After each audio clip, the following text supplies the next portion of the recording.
Hello, everyone. Thanks for joining us. My name's Deb Hodgson, for those of you who don't know me yet. And I am a co-founder of New Hampshire for Safe Technology. I'm from the New Hampshire Seacoast area. And I'll give you a little bit of history of my journey here. In the fall of 2017, my husband and I had scheduled to have our home measured for RF radiation on our return from a hiking trip out west.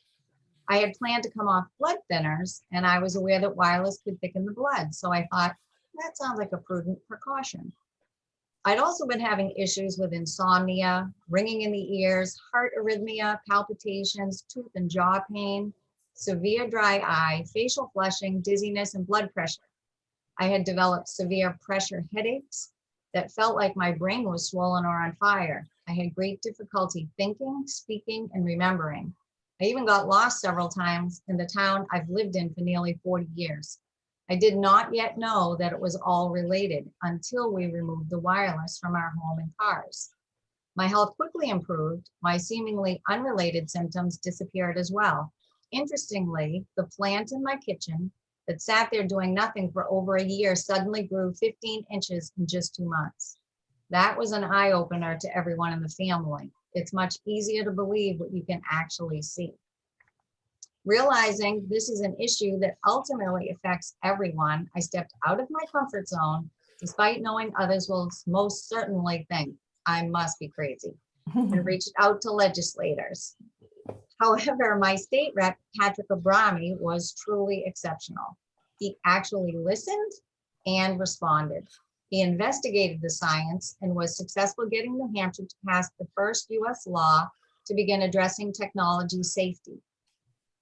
The New Hampshire Commission on Health and Environmental Effects of Wireless Technology was established in the fall of 2019 and produced a groundbreaking report in the fall of 2020.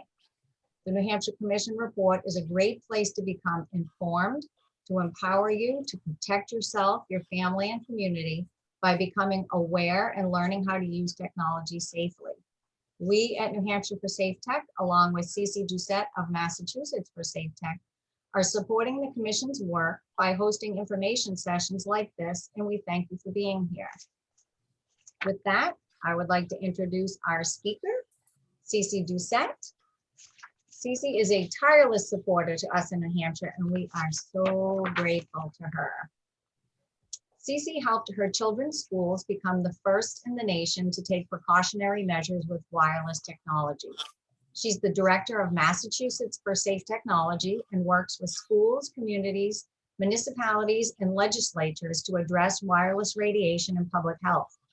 She's also the Education Services Director with the international nonprofit Wireless Education, which offers affordable 30-minute online training for schools and families in corporate safety induction.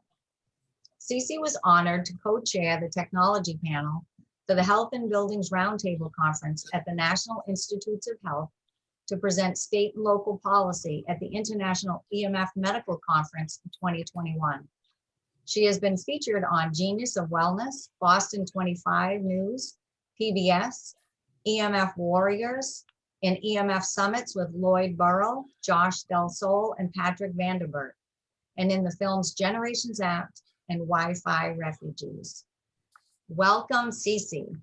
Oh, Deb, thank you so much for that kind introduction.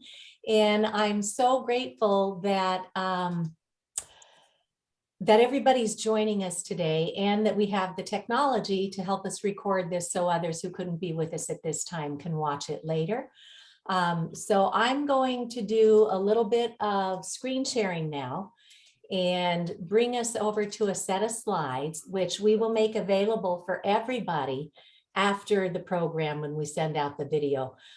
It'll be posted up at YouTube, and if you click on the description, we will include a link to today's slides so that you can digest this information at your own pace. You can go in and investigate the scientific literature and other resources that we'll review with you here today. So welcome, everybody. I also want to give a shout out to Jennifer White and Lori Schreier, who are co-partners with Deb in running New Hampshire for Safe Technology. So we're so very grateful for everything that's happening in New Hampshire because you guys really are leading the way in the United States.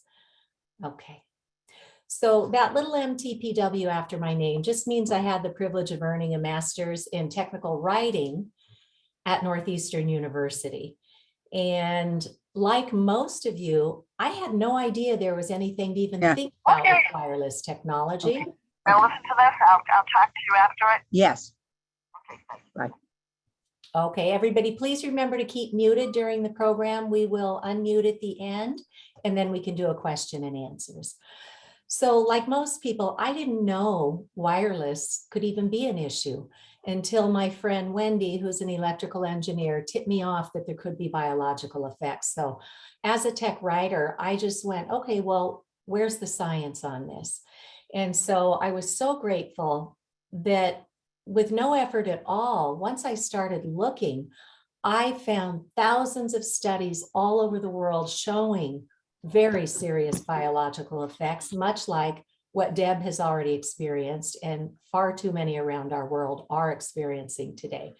So I started this conversation with my schools, and it was not an easy conversation to have because the industry got a head start with their 21st Century Classroom campaign, convinced all our schools that if our children were going to succeed in the world, that they would need to have wireless technology.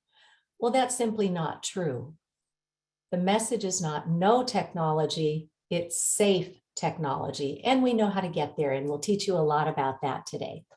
So we eventually became the first public school district in the United States to begin taking these precautionary measures.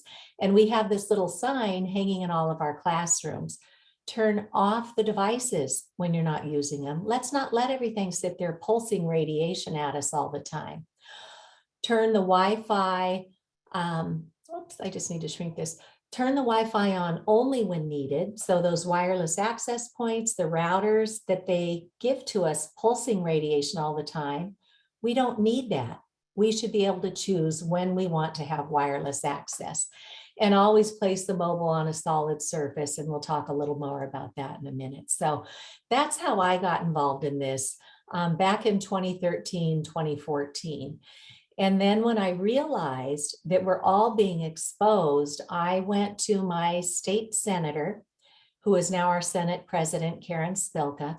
She put me with a lawyer in her office, and together we crafted a very simple bill that would simply bring the right minds together, investigate this issue, and see what we can do. Thankfully, in New Hampshire, they have taken meaningful action, and we will be showing you what New Hampshire is doing right now. And I'm so pleased that on this journey, I was able to connect with some of the world's leading scientists. And I believe we may have a couple of them with us today. My partner at Wireless Education, Dr. Mikko Ahonen, is with us. I saw that Rainer Nyberg has also joined the call today, and we are so honored to have you both there. At the end of my presentation, we'll invite you to share what's happening in Europe and any words of wisdom that you may have for our listeners today. So thank you so much, Rainer and Mikko, for being with us today. And Mikko and I, along with our former partners, Brett and Lynn West, founded this little international nonprofit where we have distilled the science and the risks and the right technology solutions into little courses that can be taken online in about a half an hour. So once we get our minds around this, please know we have off-the-shelf training ready to go for schools and families and for the corporate sector. We are right now transitioning to a new platform, so our courses will be back online this summer. If you need them more urgently, please let us know and we can make some accommodations. And then as Deb mentioned, when I first fell down the rabbit hole for 2 years, I had nobody I could speak to about this issue, except for myself, and I wasn't even sure what I was saying. And now, fast forward almost a decade, we have incredible resources all over the US, all over the world, to help people come up to speed on this issue very quickly. And lo and behold, when we were at the State House in 2015 for a public hearing on this and an educational forum, I met people from all over the state who already knew about this issue. And what a relief that was, because I thought I was the only one trying to raise my hand and say, we have a major problem here. So We got together and now we do a monthly meeting for Massachusetts for Safe Technology. And I invite anybody to go visit our website here. We have a lot of resources set up for you. We have history of what we've done at the state level, at the town level, and then we've got all the science and more there for you. We have an events page so that you could always poke in with us and say, I wonder, my great aunt wants to know about this issue. Is there an education forum coming up? So if you go out to Massachusetts for Safe Technology on our events page, you will see what we've got cooking, and you are always more than welcome to come and bring anybody you know who wants to come up to speed on this issue. As Deb mentioned, I was so honored to be asked to co-chair the technology panel for the Health in Buildings Roundtable Conference down at the National Institutes of Health. And what I like about sharing this link is during our panel, everybody was limited to 10 minutes. So in a 10-minute talk, you will hear from Dr. Martin Pall, who is one of the world's leading scientists on this issue. He'll tell you exactly what it's doing to our biological cells. You'll hear from Frank Clegg, who is the retired president of Microsoft Canada, who figured out what the radiation was doing and has now become the co-founder of Canadians for Safe Technology. He'll tell you that wireless is no longer the preferred technology and why, and how the industries need to start coming up with responsible technology. You'll also hear from Theodora Scarato, who's the executive director of the Environmental Health Trust, which is arguably the largest database in the world on this topic, and I reference their materials all the time. And they also have doctors and scientists and business experts and telecom experts on their board. So it's wonderful to hear Theodora's talk here. And she shows, for example, at a school in Italy where they had a big assembly and unplugged the wireless because they know how harmful it is, especially to children. So if you're looking for a good, credible resource, come here and you will be able to share 10-minute videos. Peter Sullivan, who's a philanthropist, he wound up getting really sick and he started dropping weight. His teeth were getting brittle. He was a former fighter pilot for our government. And as such, he was up, way up with the Earth's, gamma rays and all the instrumentation in his plane, as well as the radar on the exterior of the plane, because it was a fighter plane, right? So Peter is also a Silicon Valley engineer, or was, I believe he's retired now. So his friends were the people who introduced cell phones and stuff. So he never had any reason to question wireless until he started getting very sick. And then both of his children wound up being on the autism spectrum when they came into the preschool years. And so Peter did his research and he discovered, not only that you need to have a clean diet, get to organics as best you can, remove the heavy metals from the body because that can impact autism. Now he will tell parents, do a digital detox, get the wireless radiation away from your children for at least 12 hours at night so the body can properly cell repair and regenerate. And children, as we know, their DNA is still forming while we sleep. So it was wonderful to hear from Peter as a Silicon Valley insider.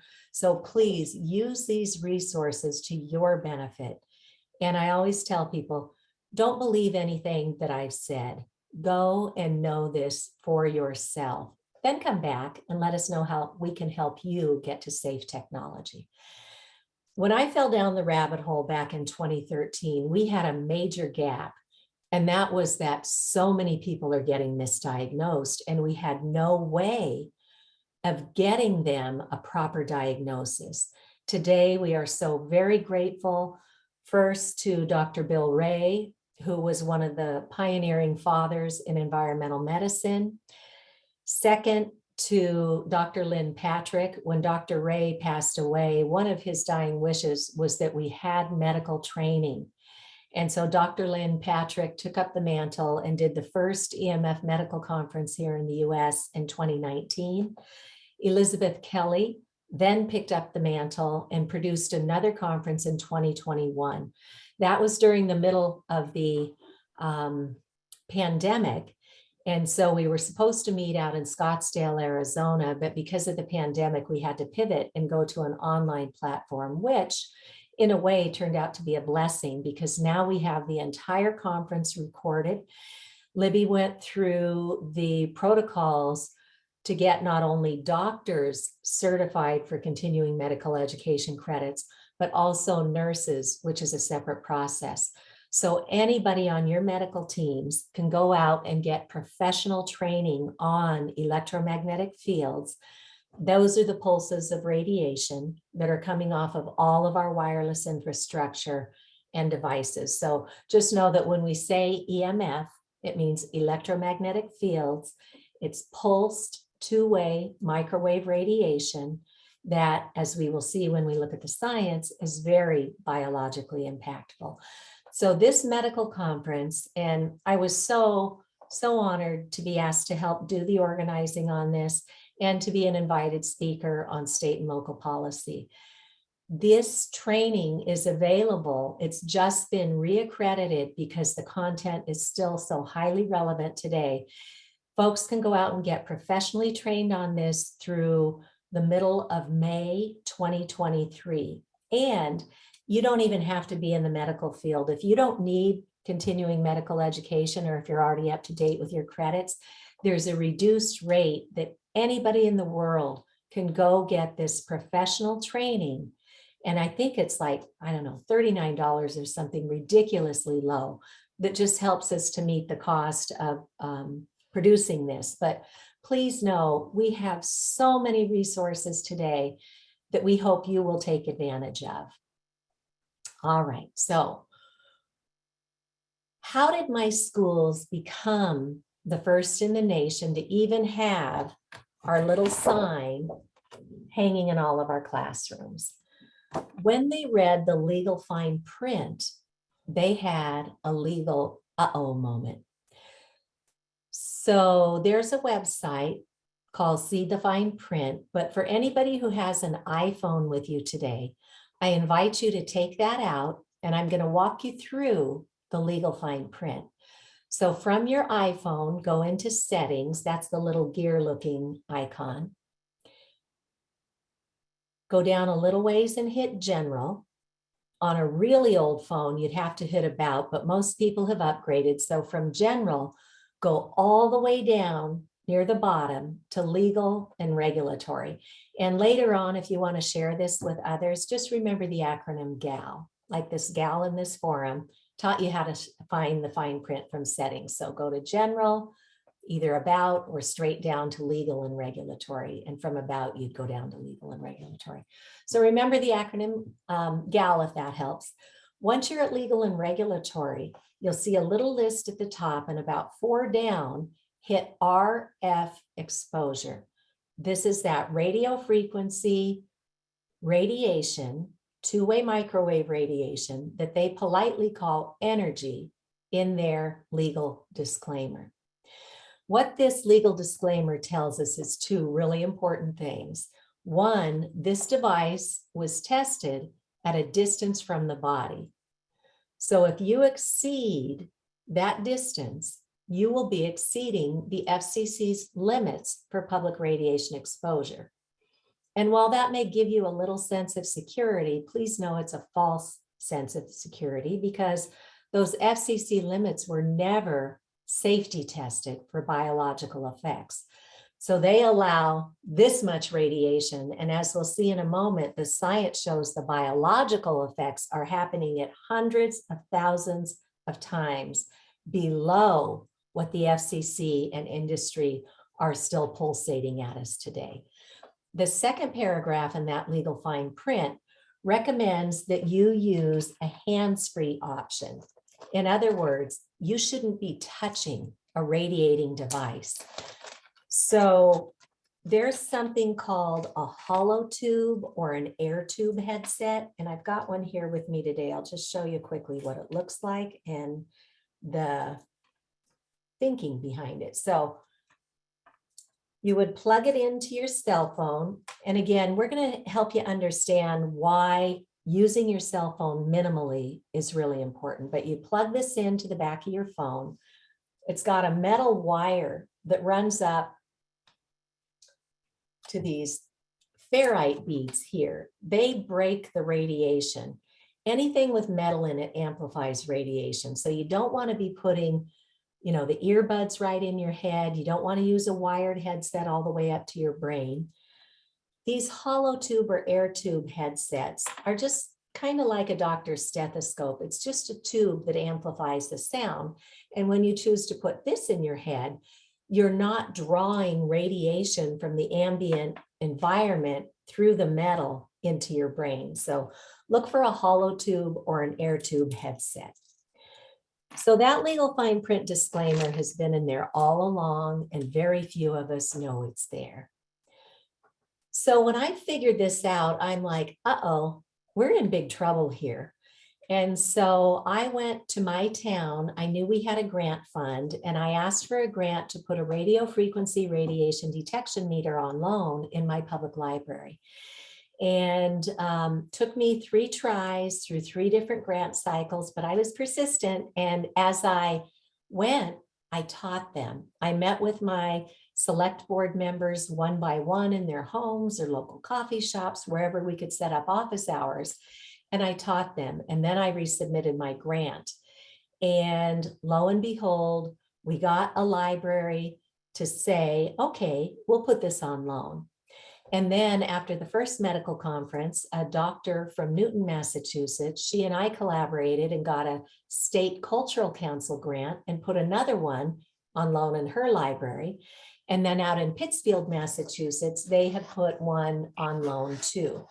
And out in Pittsfield, Verizon put a cell tower on top of a neighborhood. And when they turned it on, 20 children and adults became very ill. Somebody whose cancer had been in remission, it came back. That person is now dead.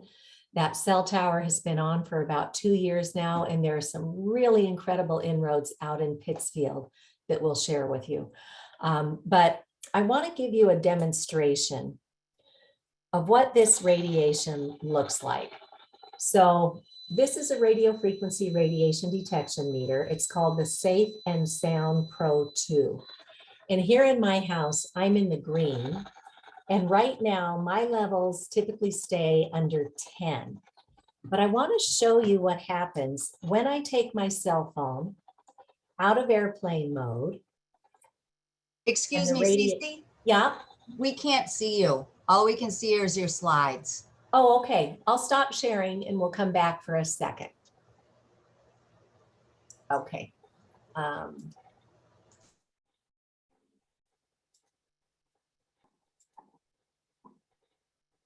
Okay. You can see me now? Yeah, Deb, give me a nod if you could see me. Okay. So this is the radio frequency radiation detection meter. You'll see it's in the blinking green, which is the best that we can hope for. And in my home right now, it's at 3.45. The unit of measurement is called a microwatt per square meter. So in a meter of air, how much radiation is in it?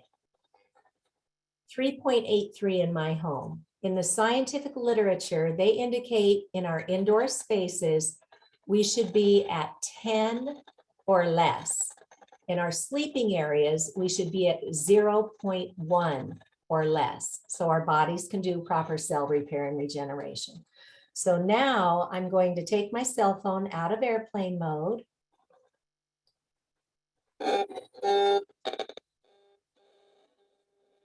Okay.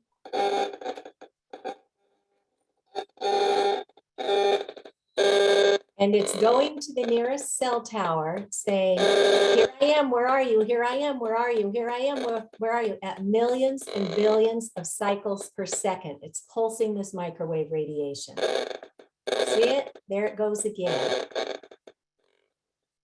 Okay, so right now, let me just put mine back in airplane mode because I really don't like this radiation very much. So The middle number on here is the one that we need to be concerned about. That's the maximum. A moment ago, I was at 3. Just turning my phone on with the antennas radiating, it went to 145,000 microwatts per square meter, and we want to be under 10. So today we're going to teach you the science. We're going to teach you how you can make choices to start transitioning to safe technology and maybe make your house like mine. I'm back down into the flashing green at 5.21. So let's see what we can do to get you the information you need to understand this.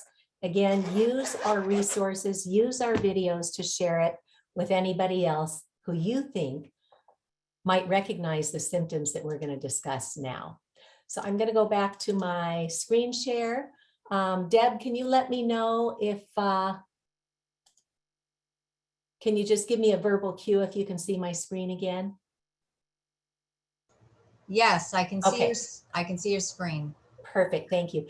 And folks, just so you know, when I got my grant to put a meter in our library, thankfully, my local cable station, I invited them over and they came to my house and we did a 23-minute walkthrough, a public service announcement to show common exposures. So we want to help you at every stage. That's a good one to just kind of get an idea of what are we up against and how do we fix it. So here's what we're up against. The long-term effects in the scientific literature indicate child and adult cancers. This document here that I'm showing with my mouse is from the world's preeminent toxics research scientific agency. This is in the United States at the National Institutes of Health with the National Toxicology Program. They did a 20-year study starting way back when 2G and 3G cell phones were the technology of the day. And they went in to ask and to challenge the theory that cell phones could cause harm. They did this study over 2 decades. And at the end of the day, they had an unprecedented peer review down at the National Institutes of Health with world leading experts whose life's work is devoted to microwave radiation. And they concluded clear evidence of cancerous tumors and DNA damage. Clear evidence is the highest of 5 categories that they can assign. Now, again, world's leading toxics researchers saying clear evidence of cancers and DNA damage. The industry, whenever a good study comes out, will spin it. And on this one, they said, oh, that's just one study. You need more studies to prove harm. Well, right on the heels of our study in the US, in Italy, the Ramazzini Institute came out with another large study corroborating everything that we found on what happens with cell towers or what they call base stations over in Europe. So we don't need more science. We need the science. We need public policy to catch up to the science. And in the meantime, we want to teach people what they can do now. So again, thank you everybody for being with us. So child and adult cancers, DNA damage. And as we know, DNA is the roadmap to grow a proper anything, whether it be a fetus, a child, a plant, a pollinator, everything that has DNA is affected by radio frequency. It was the infertility studies that got me on my feet. I just dove into the science and I started reading and my jaw started dropping. They've taken male human sperm, exposed it to a laptop with the antennas turned on, and it changed the DNA. It slowed the motility of the sperm and it caused far fewer sperm to be viable or apoptosis. It was killing them off within just 4 hours of exposure from a laptop. And I was like, you got to be kidding me. We had just sent my oldest daughter up to college with a MacBook. We had just given our youngest daughter on her first steps into high school a laptop, and where are both my girls using it, but right on top of their reproductive organs. And since then, Kaiser Permanente and others have done other studies that show that pregnant women who are using radio frequency transmitting devices are having higher miscarriage rates. So the infertility science is very eye-opening. And that was the day I found my voice on this and thought, oh my gosh, people need to know about this. And then the neurotoxicity, look at what's happening to our children. Look what's happening in our society with these year over year increases in ADD, ADHD. Dr. Hugh Taylor runs the OBGYN program at Yale Medical.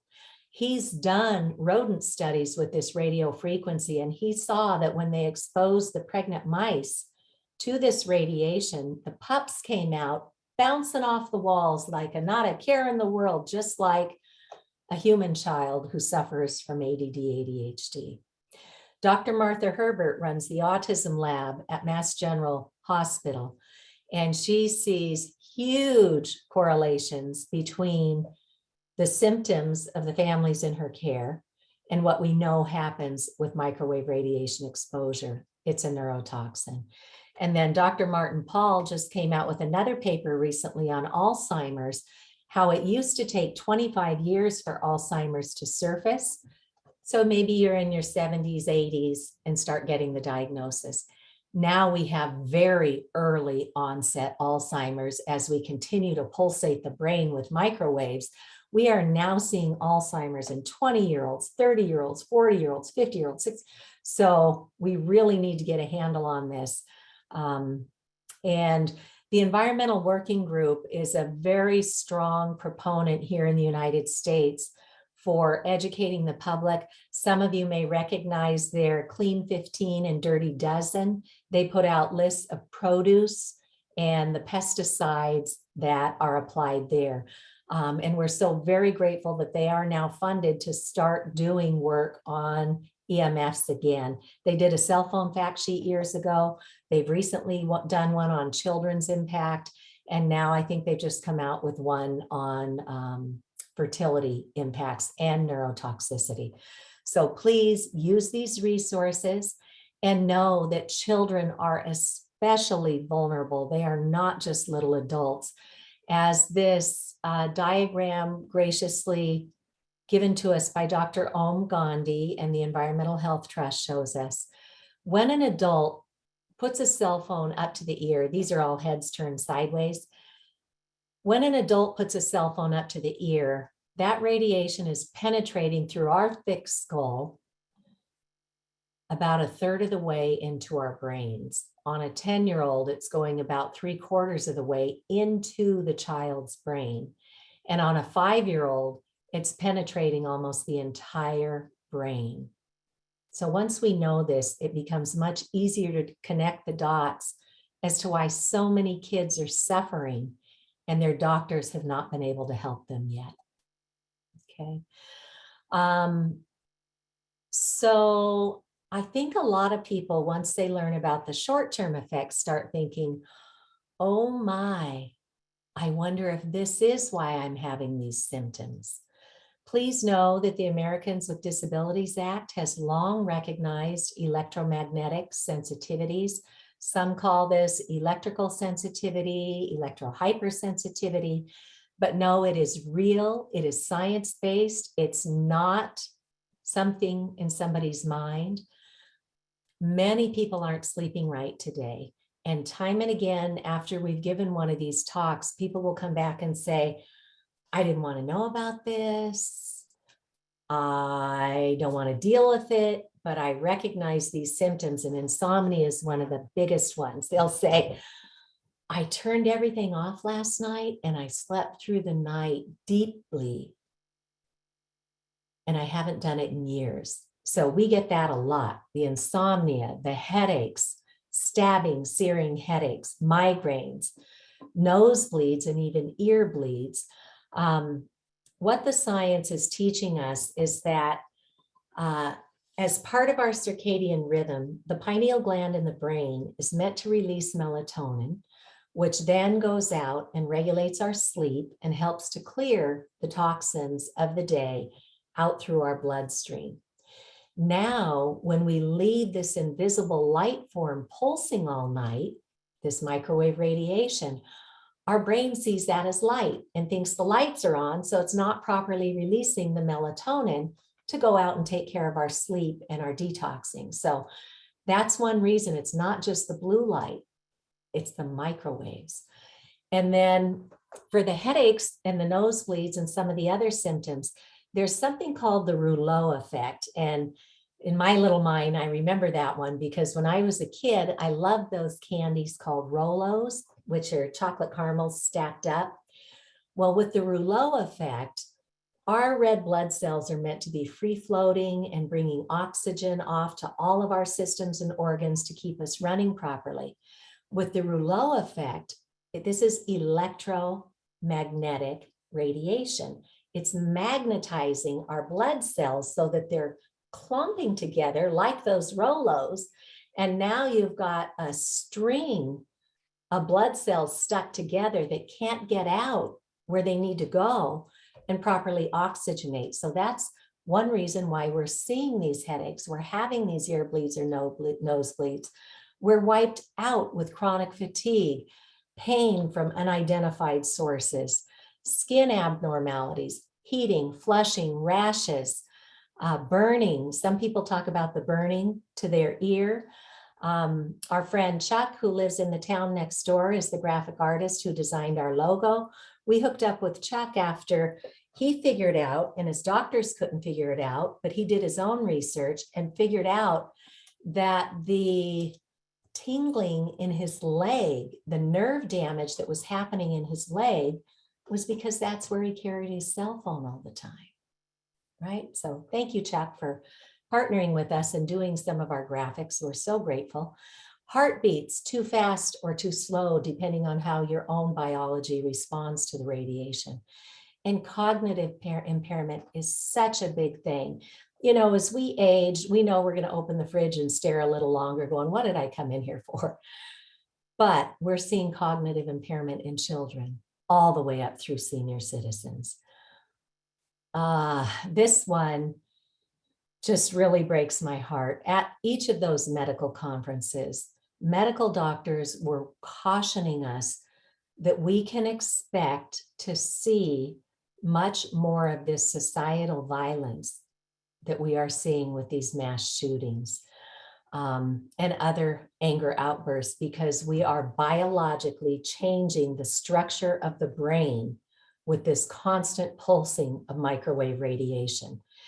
And, you know, we just had some headlines here in Boston not too long ago about children who've been issued these Chromebooks, literally beating each other with their Chromebooks. And we're radiating our kids and changing the structure of the matter of their brain. So this is very serious. And again, the message is not no technology, it's safe technology. And we're going to teach you how to get there.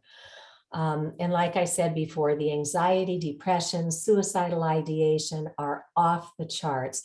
We were literally at epidemic proportions before the pandemic began. And it's only gotten worse because everybody went home and they're on their wireless devices so much more than they used to be. And we issued a wireless device to every student to access their education with not one shred of training on how to use that device safely.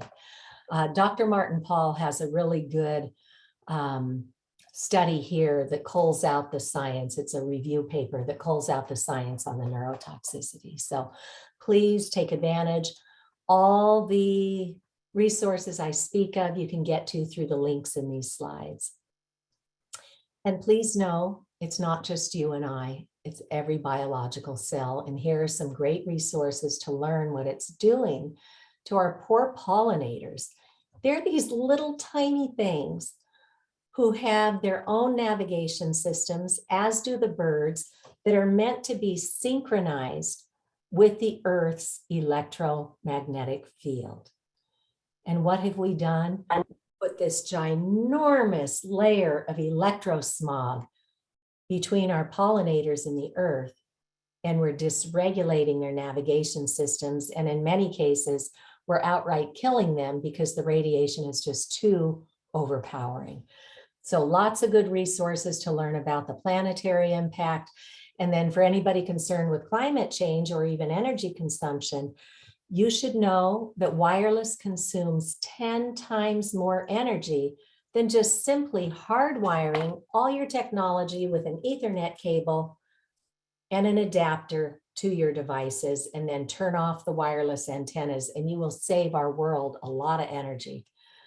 And you don't even want to know what happens down in the Congo and other places where there are these humanitarian atrocities to get the minerals that go into every device. Once you wrap your head around that and look at that research, you will never listen to the industry again when they say, oh, get rid of your cell phone, we've got a better one for you. You would commit to using everything you buy to its full useful life, and then properly recycling so those minerals get reused.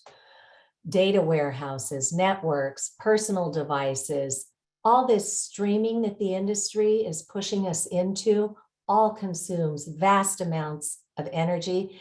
All those apps and, you know, the send and receives that we do all uses energy. We charge all day, every day. Those apps in the background, you know, what harm is it to have 90,000 apps on your device, right?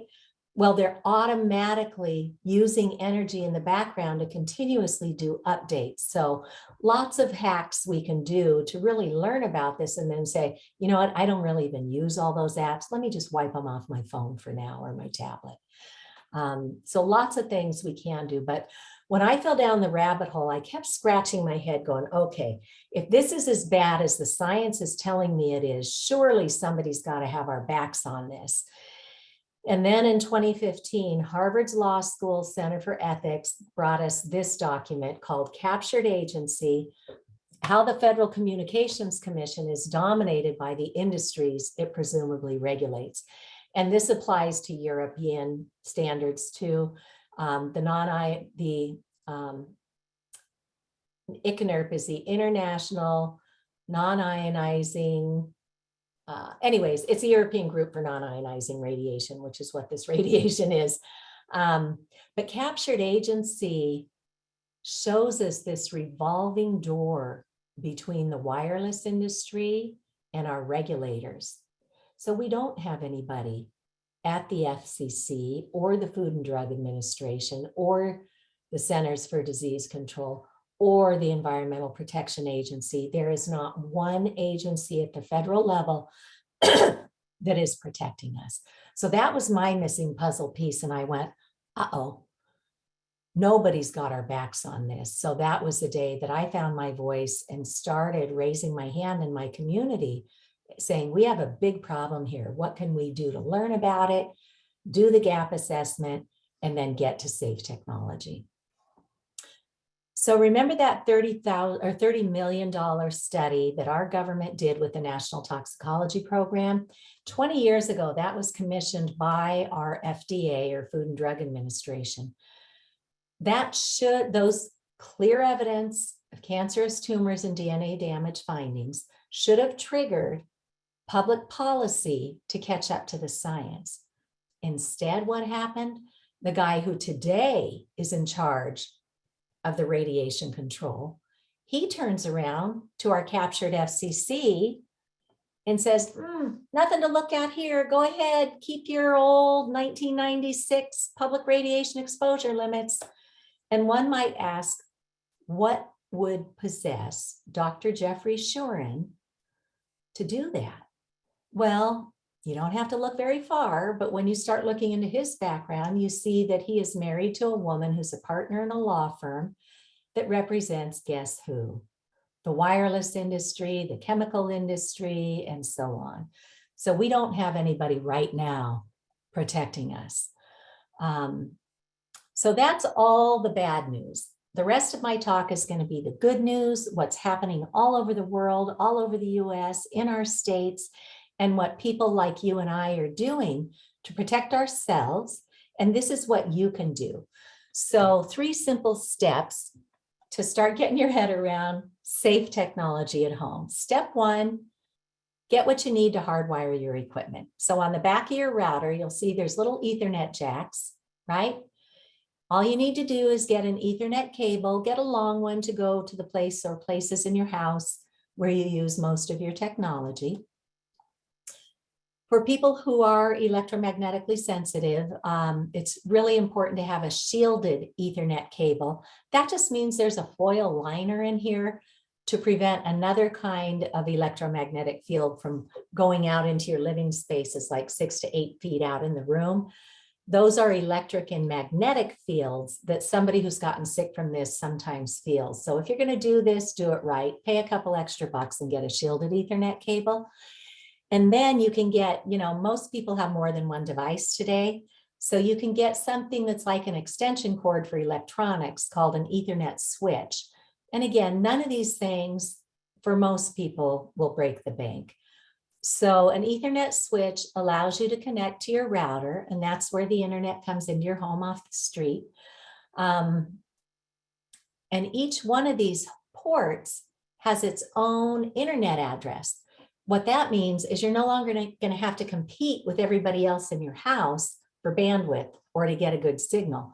So these switch boxes are pretty cool. And then you just get a shorter cable for each of your devices. And then who knew? You can buy these little adapters to go to your phones, to go to your laptops, to go to, your tablets or whatever you're using.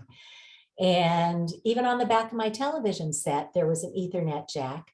And so we just ran an Ethernet cable to that hooks up to our router down in the basement. And now we can get Netflix and stuff. And we just went into our TV, we go into our phones, we go into our laptops and tablets, and just go into the settings and turn off all the transmitting antennas. So you want to look for the cellular, the data, the Bluetooth, the Wi-Fi, the hotspot, the locator. And if anybody didn't know any better to upgrade to a 5G phone, please don't do it if you haven't already. But if you did, just know to go and turn off those antennas too. And as those of us in the know do, we opt for a landline at home. You can always forward cell phone calls to a landline and then just keep your phone in airplane mode. And so a corded landline phone, that won't break the bank either. I got rid of all those DECT digital electronic cordless phones because those are like having a private cell tower. Wherever they are, they're pulsing all over the place. And a lot of people have them on their nightstand, which could explain partially why they don't sleep very well. So once you hardwire, you physically have to go in and turn off the antennas. Hopefully down the road, the industry will make it so as soon as you plug in, the antennas are off, but we're not there yet. We have to ask for that. And then step 3, always measure, because with the Internet of Things, they're looking to put these wireless transmitters in everything we buy. And we don't need that. We need to know that if we're going to buy an electronic, we should be sure that we have control over turning those devices off. My husband just got us a new stove, and it was a smart stove, which means that if you're so inclined, you could turn your stove on or your oven on and warm it up on the way home from work. Or maybe if you left it on, you could turn it off from your cell phone. I don't know, sounds kind of crazy to me. That's a risk I don't even want to go near. But again, in our homes, we want to be under 10 microwatts per square meter. When we turned our new stove on, it shot up to 1,090,000. And then the kicker is in the user manual, it says right in there, radio frequency radiation, stay 20 centimeters or 7 or 8 inches away from this device.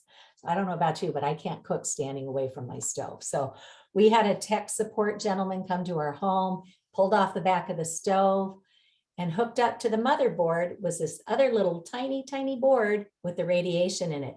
All he had to do was unplug it. I measured again, totally safe stove. So we need to be on our toes because all of this Internet of Things is bringing radiation in. So control what you can control, but there are some areas that sometimes are out of our control. These utility smart meters are very serious. At the medical conference, they said this is one of the leading causes of microwave radiation sicknesses. We used to have utility meters for gas, water, and electric that had little dials that spun around, and they would last for like 40 years on our homes to see what our usage was. That's how our billing was done.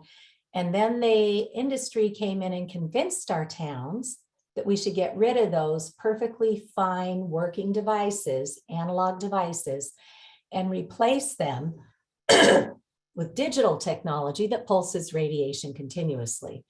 That's bad enough, but we also need to know that if it's not installed properly, that radiation and the dirty electricity that comes from that device can hop on the wires and the pipes of our homes, literally turning our houses into big radiating antennas. And a lot of people get sick from that. That aside, we have far too many reports of fires, explosions, improper grounding, dirty electricity. And then for those who care about privacy, this makes it really easy for people to steal your data. They can, pull up outside with $100 app on their device and watch your usage patterns and know when you leave for the day. They can back up their truck and take all your toys. So lots of issues around these smart meters. They're not smart at all. This technology should be hardwired into the house with no pulsating radiation. But here's the bigger problem. When you put these on our homes, you could have a child on the other side of the wall. You could have a pregnant woman. You could have an elderly person. You could have somebody with an existing health condition or a perfectly healthy person that all of a sudden is starting to get headaches, can't sleep, anxiety, depression, and their doctors can't figure it out. And even worse, if you live in a multi-unit dwelling, you might have the short straw and be on the other side of the wall of a bank of these. So these smart meters are very, very sick onset devices. Environmental justice is another big issue. The industry is prone to coming into communities like Worcester, Massachusetts, rolling out their pilot program, saying, hey, it was so great here. We're going to roll it out all over the state. And hey, New York, and hey, Rhode Island, look how great it was in Massachusetts. So now we're bringing this to your neck of the woods. So they have very, very questionable tactics when they're rolling this stuff out. Jeremy Johnson is another Silicon Valley engineer. He did an excellent 15-minute TED Talk on this because he and his medical doctor wife both became incredibly ill when smart meters showed up on their property. So the next area that we don't have direct control over, but that we can do a lot in our towns to get zoning bylaws in place so they can't put a cell tower on top of us like they did in Pittsfield, Massachusetts, like they've done down at Cape Cod in Massachusetts, where families got very, very sick.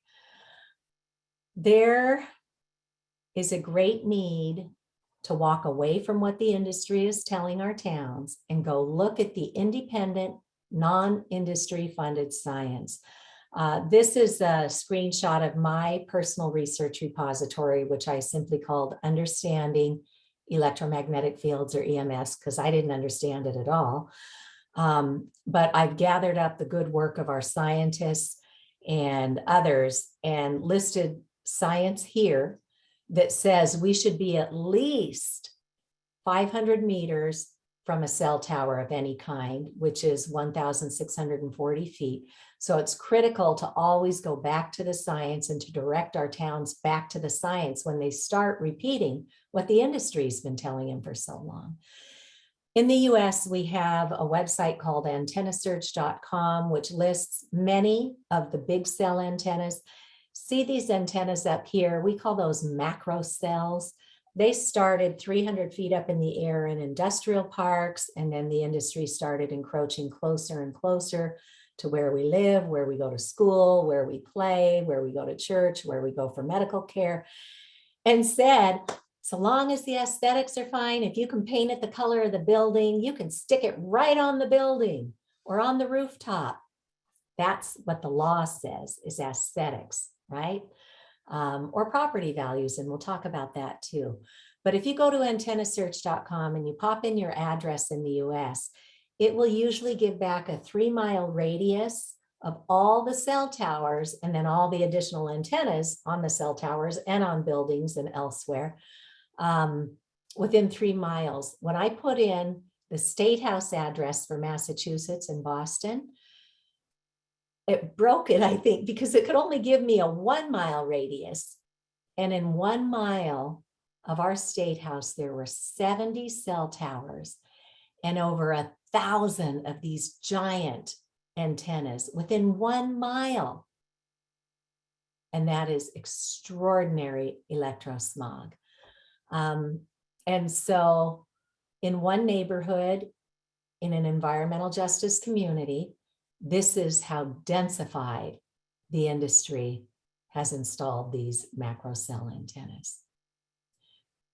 The other one that we don't have control over is the addition of what the industry is spinning up for 5G and the Internet of Things. So 5G is a marketing term. It means something different to every single manufacturer out there. There's no standardization, but it simply means 5th generation technology. It comes after 4G, which came after 3G and 2G and 1G, but this is a whole different beast. 5th generation technology is using not only everything we've already got out there for electropollution, but they're adding on a whole new layer. And the way they're marketing this is faster entertainment downloads, smart cities, super highways. I don't know about you, I don't need faster entertainment downloads, right? They keep putting this cool factor on it. But when you look to see, they are chasing new revenue. They are buying up the entertainment industry and then turning around and saying, hey, download this, download that, stream this, stream that. Well, that's their new revenue stream. So right now, all of our 3G and 4G signals use microwaves that are pretty long that can get into your building, into your schools, into your office, wherever you go. All that's left to monetize are these dinky little millimeter waves. And these millimeter waves are now being beamformed. So they take all this power and they beamform it and aim it right to your 5G devices, whether it be a router in your home, a cell phone in your pocket. It's beamforming, and it still has to use all the other technology to find it and then beamform in. And anything between that phone and that tower, guess what? They're getting zapped too. So this is really dangerous technology. So yeah, 5G, guess what? Tiny little millimeter waves can't go through objects very well. That's why right now it's got to be partnered with the longer wavelengths. But what we see environmentally is the industry comes in and just starts lopping off the trees so their little small cell antenna signals can get to where they need to go. So that is awful for our environment. And sometimes they'll remove these gorgeous old growth trees just so their signals can get by. And we need that goodness from our trees. So their goal, because these small millimeter waves don't travel very far, their solution is to put a cell tower every 2 to 12 houses right inside our neighborhoods. And this is what some of them look like, going up on light poles or street poles or new poles, every 2 to 12 houses. So you may not be able to escape close range microwave radiation. The city of Boston has a map of where all their small cells are. And look at these polka dots. Every color is a different vendor. And this is on top of the 1,000 of macro cell antennas right in downtown Boston. So Boston and many of our major cities have become extraordinarily toxic. And the kicker is, in this congressional hearing link, Senator Richard Blumenthal from Connecticut, he was at a commerce hearing with the industry and he said, please share with us, how much money have you invested to ensure that this is safe before you brought 5G to market? And both of these industry guys just kind of hemmed and hawed and then finally said, we don't know of any independent science that we've funded on this. So Senator Blumenthal says, so as far as health and safety is concerned, we're flying blind here. So that's a great 4-minute clip to give to your public servants to let them know that nobody's got our backs and we need to fix this at the state and local level. And then Computer World and other industry magazines are saying 5G is a bad joke. it serves the industry, but we're not getting any better speed, you know? And then here in January, Verizon sent out a press release, woohoo, we're now exposing 100 million people to close range microwave radiation from these small cells. So this is happening right now. And it's critically important that we all make a phone call to our town halls and say, hey, where are we with 5G? Where are we with small cell antennas? And we'll give you some resources to have those conversations. There was a paper published during the pandemic that took a look at knowing what we know about electrosmog and how this radiation weakens the immune system and how our biological cells only have so much energy to do proper cell repair and regeneration. And then when we layer on these environmental exposures, we know scientifically we can expect people to get sick because our bodies can't keep up when there's a lot of exposure that we never get a break from.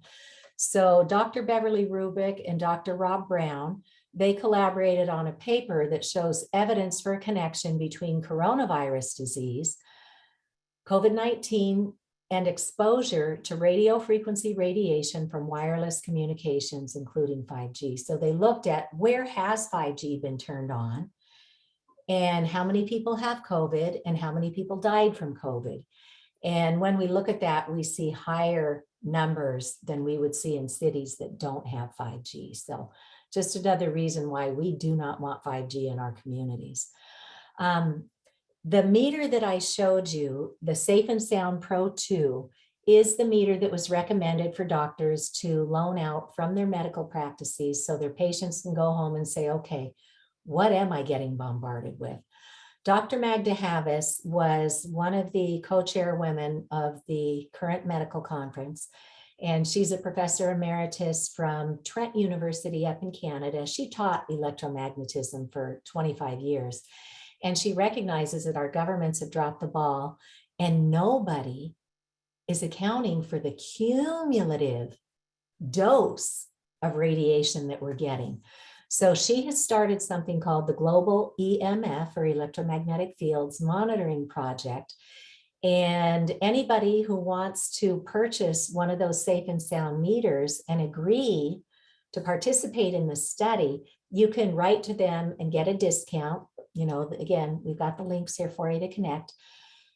You can write to them and get a discount. It retails for $385. I participate in this study and I got mine for $308. Didn't have to pay any shipping here in the US, which was great. But then I went from town to town. I took a couple of measurements on different streets in my town.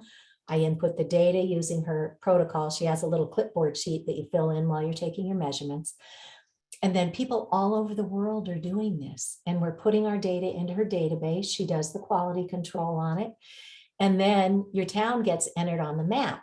And her thinking is to start asking, can we brag about our towns and electrosmog? So the B in brag stands for black, where it's a blackout situation where you're over 100,000 microwatts per square meter. Red is pretty alarming, where you're 10 to 100,000.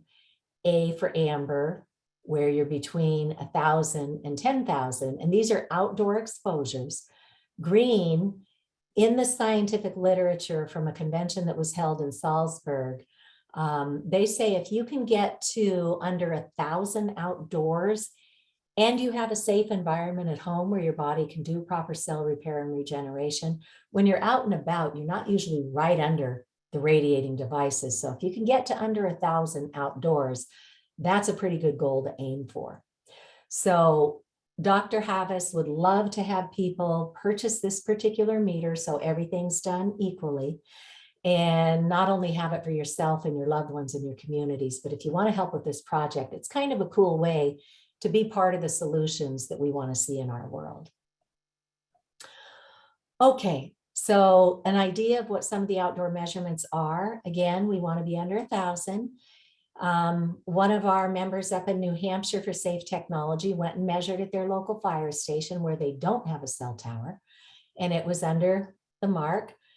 Walking down the main street in Keene, New Hampshire, we're getting into trouble with 7,000. Nashua, New Hampshire, not great. Concord, New Hampshire.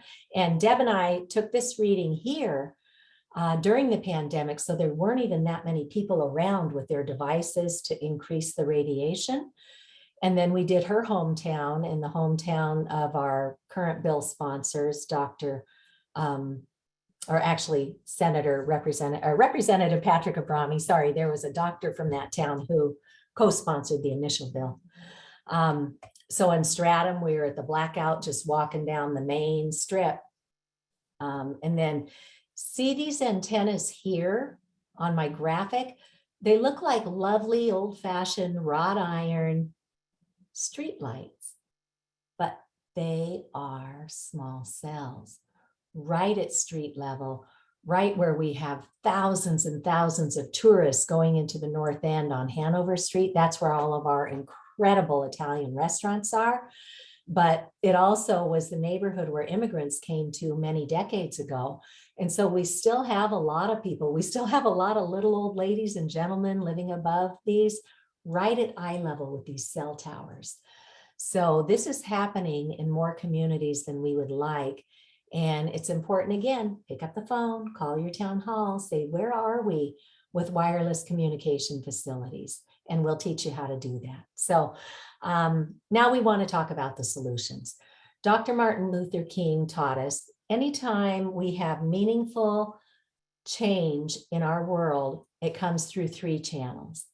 1, the public gets informed and finally decides to come out of their comfort zone and speak up to activate the change. 2, the courts, it gets taken through the courts and the courts rule to protect the public over corporate interests. And 3, public policy finally catches up to what, in this case, is the science. So I want to share really good news so that you don't walk out of here going, geez, I'm blown out of the water, I'm paralyzed. We want to empower you to know that people just like you everywhere are fixing this problem. In the legal arena, the most important thing to know is that back in 2019, when Dr. Jeffrey Shuren told the FCC, you don't need to change anything, the FCC wrote a decision that was entered into something called the Federal Register. Once the FCC officially said, we don't need to change our radiation exposure limits, then the lawsuits could begin. The Environmental Health Trust sued, Children's Health Defense sued, and other citizens sued, and it all got combined into one lawsuit. And it was the Environmental Health Trust versus the United States and the FCC. And there was a public record docket that was open for 6 years with the FCC, into which our wonderful scientists, our medical doctors, and far too many people who've gotten sick, they put their testimonies in.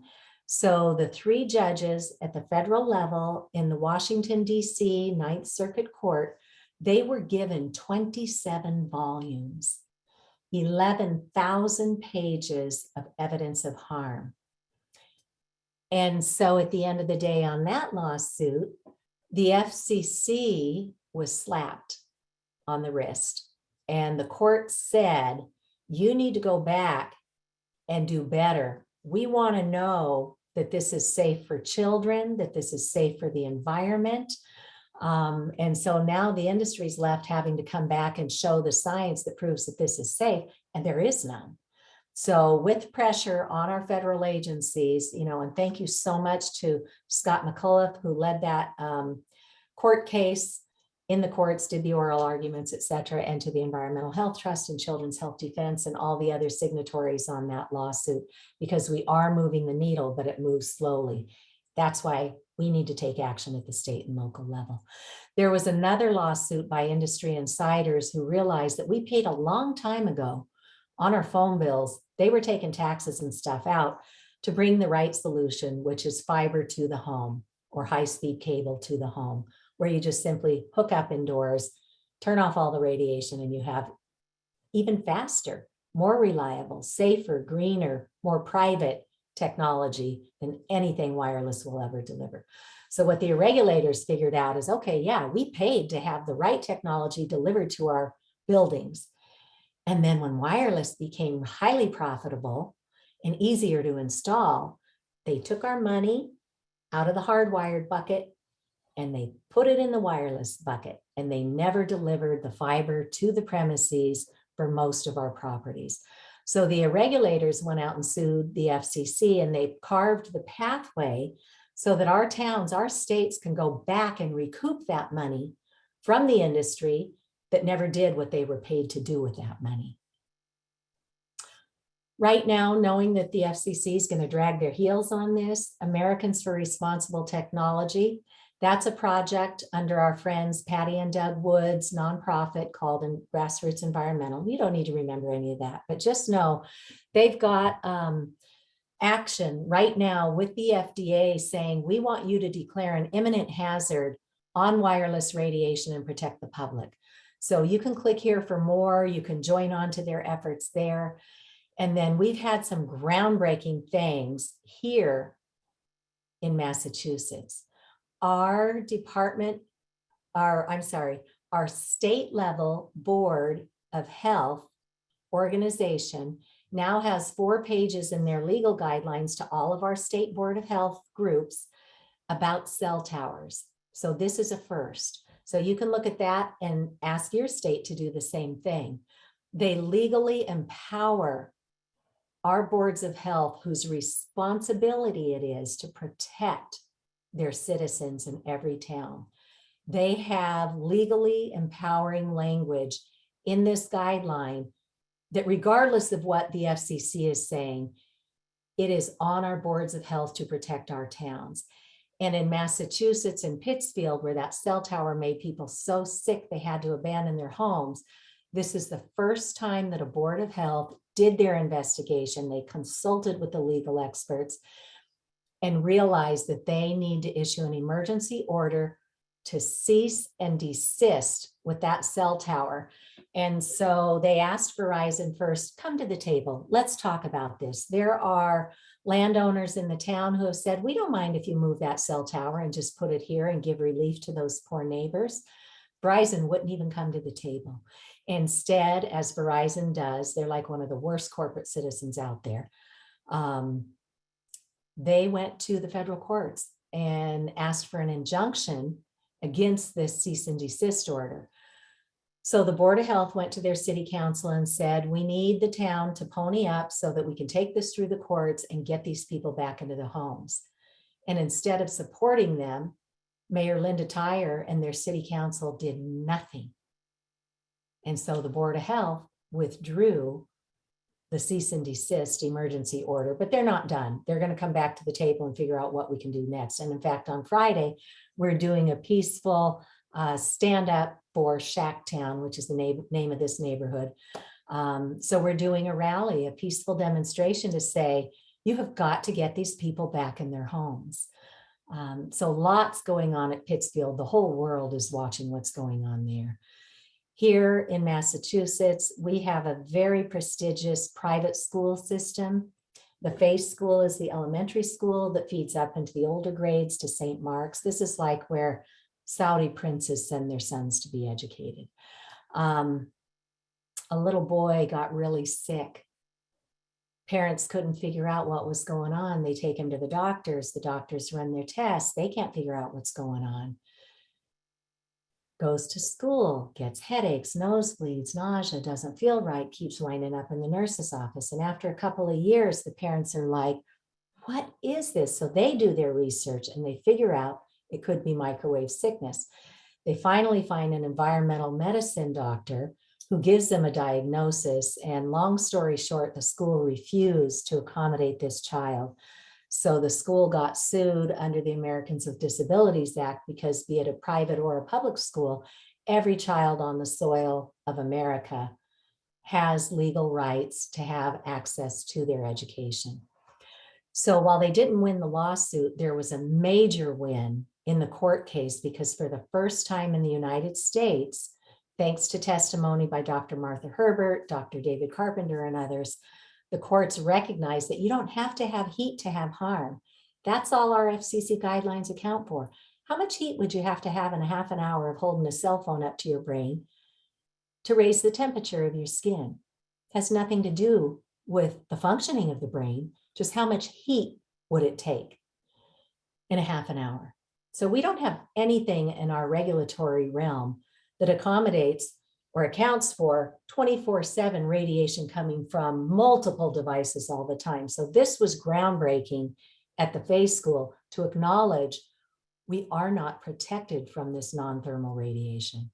So there are lawsuits happening all over the world. In another webinar, maybe we can just spend time talking just about that because it's really exciting.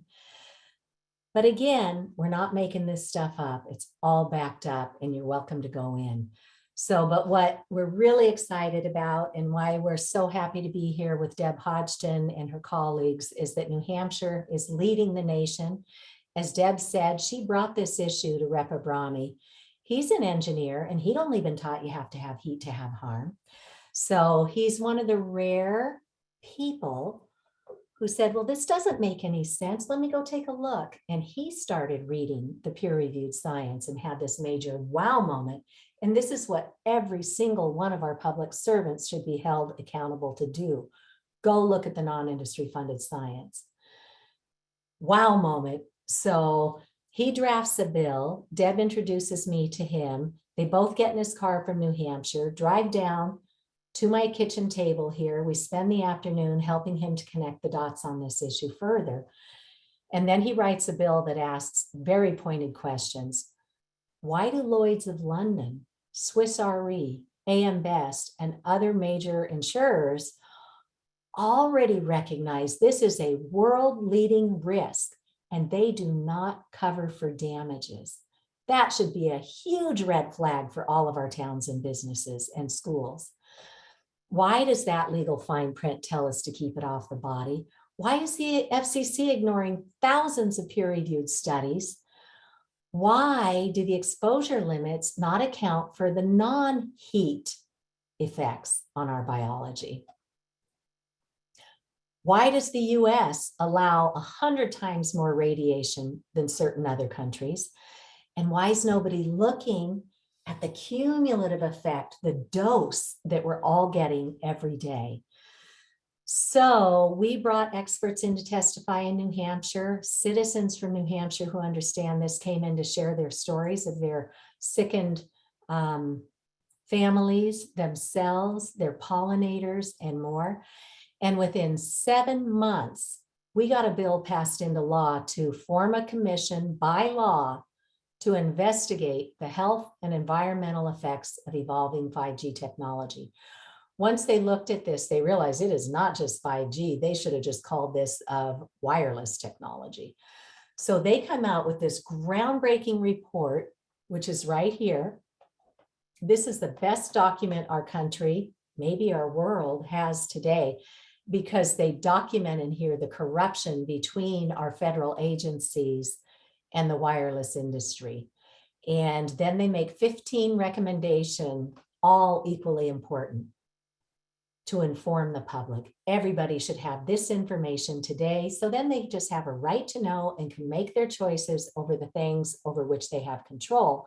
And then for what they don't have control over, we need to make sure we have laws that protect the public from smart meters, from small cells, from macro cells, from cell towers, and satellites that are now beaming radiation from the skies.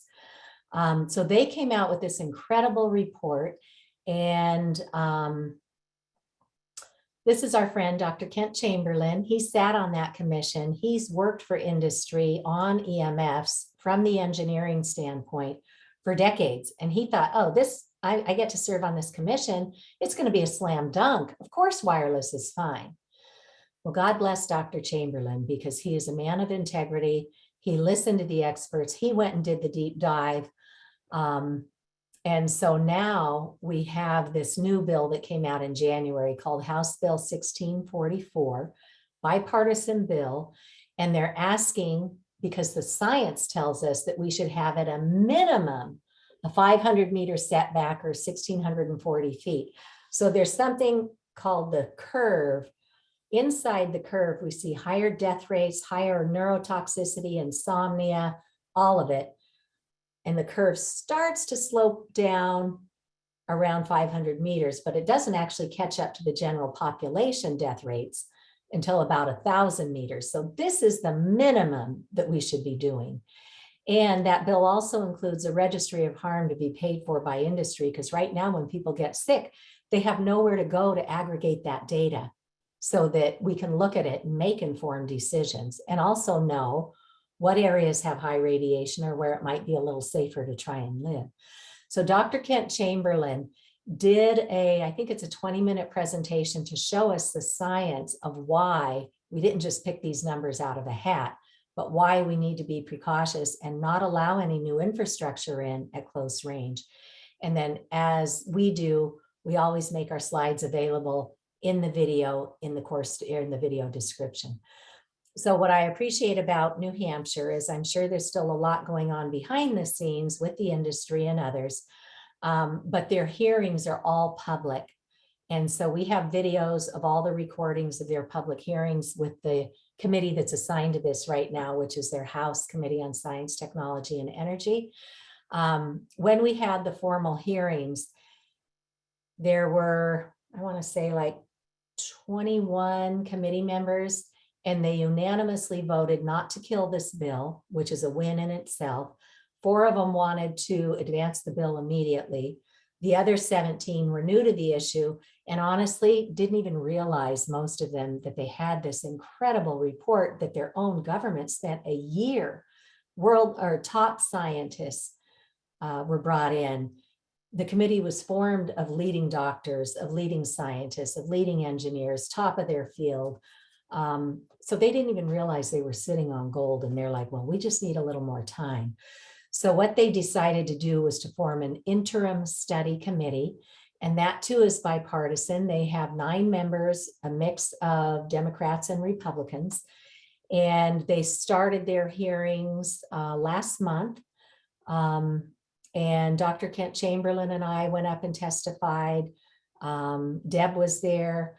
Others from New Hampshire for Safe Technology, Dr. Gary Woods, who's a state representative and a co-sponsor of the bill, Senator Denise Riccardi, who when she was not a senator, she fought off a cell tower in her community of Bedford, New Hampshire, because she went in and she learned this top to bottom and then knew enough to get around the telecom industry and defeated a cell tower in close range in her neighborhood.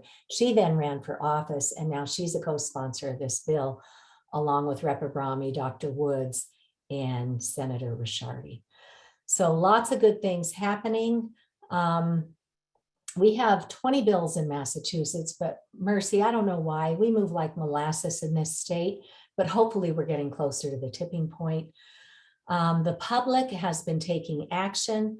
Our friends at Americans for Responsible Technology have 150 national groups already on their website who are fighting this in their communities. So please go out there. If there's not a group in your area, they have a whole checklist for what you can do to start a group, because you don't want to go this alone. That was my hard lesson learned. If you go it alone, you can be swept under the rug.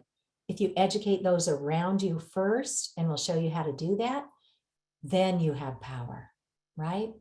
As our old Tip O'Neill, who was our House Speaker for years, said, all politics is local. So it's got to start at the local level. And guess what? That means you and me. So we have all these other communities taking action on cell towers. You can dig around into that. And then towns themselves. The city of Boston has already filed formal complaints with the FCC. They joined with other mayors and other towns across the nation to try and sue the FCC. They didn't win that one, but again, that's a building block for the next one. Burlington, Massachusetts put together a small cell policy that had Verizon withdrawing their cell tower applications for these small cells. And what they said is, you have to have the ADA compliance, so you can't put them in the middle of a sidewalk where somebody in a wheelchair can't get by. You have to have the blending in with the environment so it doesn't stick out like a sore thumb and aesthetically ruin our towns. But then for every small cell we approve, you have to agree to come back every single year and recertify that that's still compliant with current law. And we as a town don't have an expert on staff, so you, industry, have to pay us to keep an independent expert on retainer to do the independent recertification of every one of those small cells every single year. And the night Burlington ratified that small cell policy, the Verizon attorney was there, and they dropped their applications because they did not want to set precedent for a fee that they're going to have to pay. Because mind you, they want to put millions of these out all over the country, all over the world. So there are things that our towns can do. In fact, there's a list of 20 things our towns can do to strengthen their local zoning bylaws. So when industry comes knocking, they're going to recognize that you guys know what goes on, and they're going to move on to another town in many cases. So we need to protect our neighborhoods. We need to protect our schools and other sensitive areas.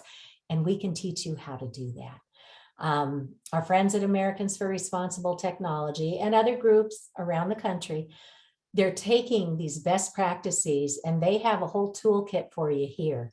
And they've come up with a sample ordinance that you can take to your town and your town attorney and say, if you guys are not experts in telecom law, here's what we can do, and we better do it fast because we don't want cell towers at the curb outside of our bedroom. So when Burlington did theirs, it started a domino effect here in Massachusetts. Other towns have been improving even upon what Burlington did in their bylaws. So you don't have to be the first to stick your necks out there. And there are things happening all over the country, all over the world to help empower you to help your towns when you muster up the courage. So this was a grandmother in Connecticut who figured out 5G, went to her town. They ultimately put a moratorium until it can be proven safe. And just this spring, they re-upped their moratorium for an extended length of time. Hawaii had a ban. Worldwide actions are happening all over, and our friends at Environmental Health Trust have their database so you can power up and show this is not just happening in our town, which is what the industry is prone to telling our town leaders. Oh, these are just people, you know, they're the NIMBYs. They don't want it in their backyard. There's no problem here. Now you can say, look, this is happening not only in our town, all across the country and all across the world. So we better get our town on top of this. So we have supports for you at every turn. For our schools, New York Times did a series on what Silicon Valley executives are doing. They are sending their children to schools with no technology, not wireless, not hardwired.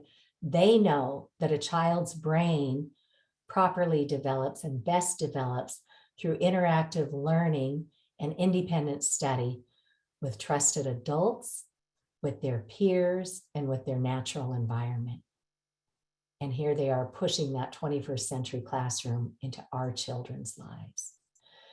In fact, one article even says they go so far as to have their nannies sign contracts that there will be no screens around Silicon Valley executives' children. So here again, once again, our friends, Patty and Doug Wood at Grassroots Environmental launched another project. They have Americans for Responsible Technology. Now they have Tech Safe Schools, where they once again have a very simple, straightforward, to the point toolkit where there's a letter to give to your school administrators, or if you contact them, they have funding to send it directly to your school administrators to teach them what the biological risks are, what the legal exposure is that they unwittingly have assumed by radiating the children and the staff. And then most importantly, very simple steps they can start taking to reduce the radiation exposure and get closer to truly safe and responsible technology. They're 90% there already in our schools. The buildings are hardwired. It's just that connection going to the device that they got talked into adopting wireless. We can fix that. Again, hardwire with an adapter, turn off the antennas, problem solved, move on and get back to wonderful learning in our classrooms. Again, once a school learns, we are poised to train the entire school, the mature students, the staff, the faculty. They can do it in a half an hour in the course of a single classroom day, or on their lunch hours, or as part of their professional development. And then our friends at the Environmental Health Trust have extensive printable resources to hang flyers, to put postcards out, to put things in your doctor's office. They have a plethora of ready to go, and some of them are in multiple languages.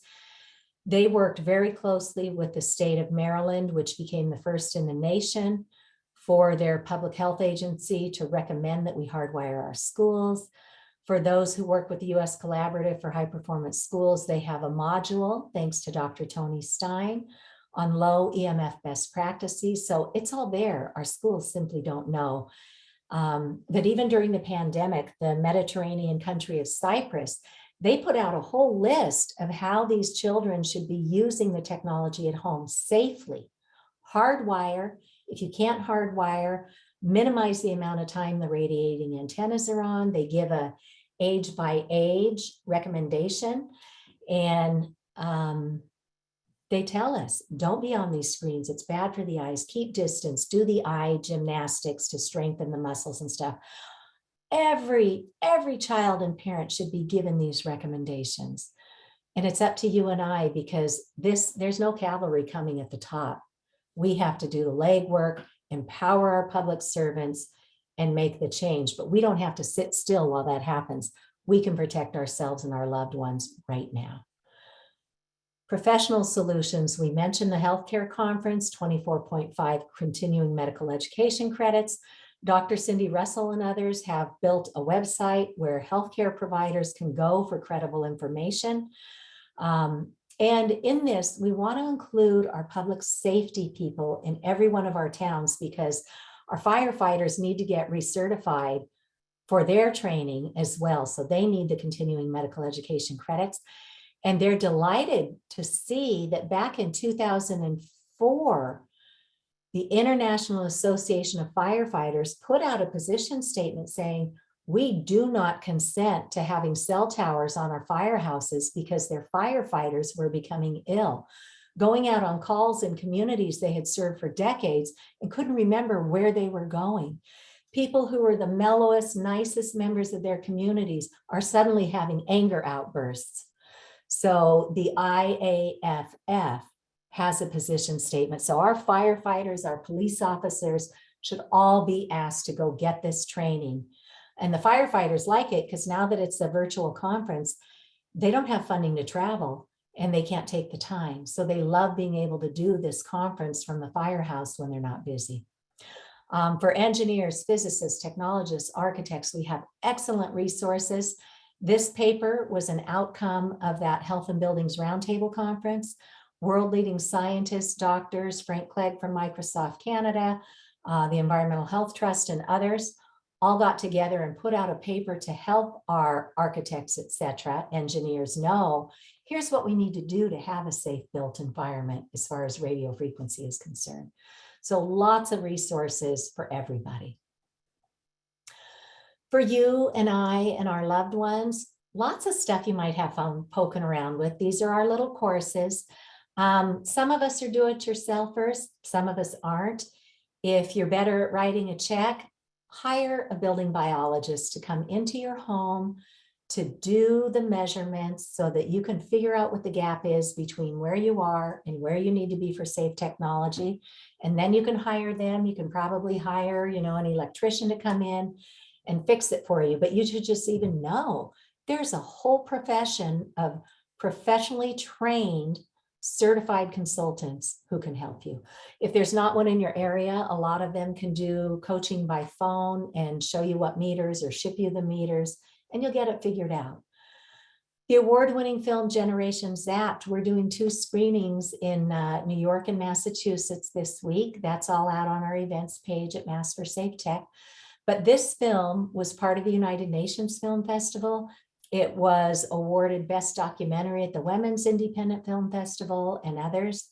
But in 72 minutes, it's a really great way to sit down with loved ones, bring your friends into your living room, get the parents of the kids that your kids hang out with, and start the conversation at the grassroots level. Generation Zapped is a great way to do it. I can be brought in to co-host screenings with you and tell you what's happened even since that was released since 2018. So, and now it's available on Amazon Prime. Many of the libraries have it through their streaming services of Canopy, K-A-N-O-P-Y, or Hoopla.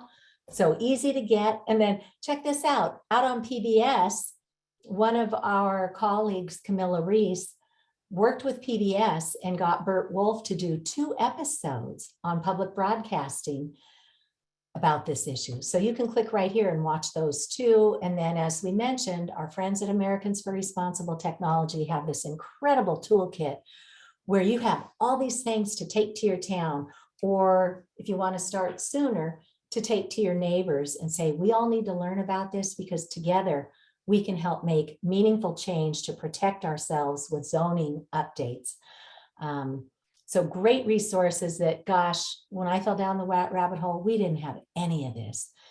So our kids are watching. We have to model good behavior, or if we don't, we inadvertently give them permission to develop bad habits. Our kids are watching.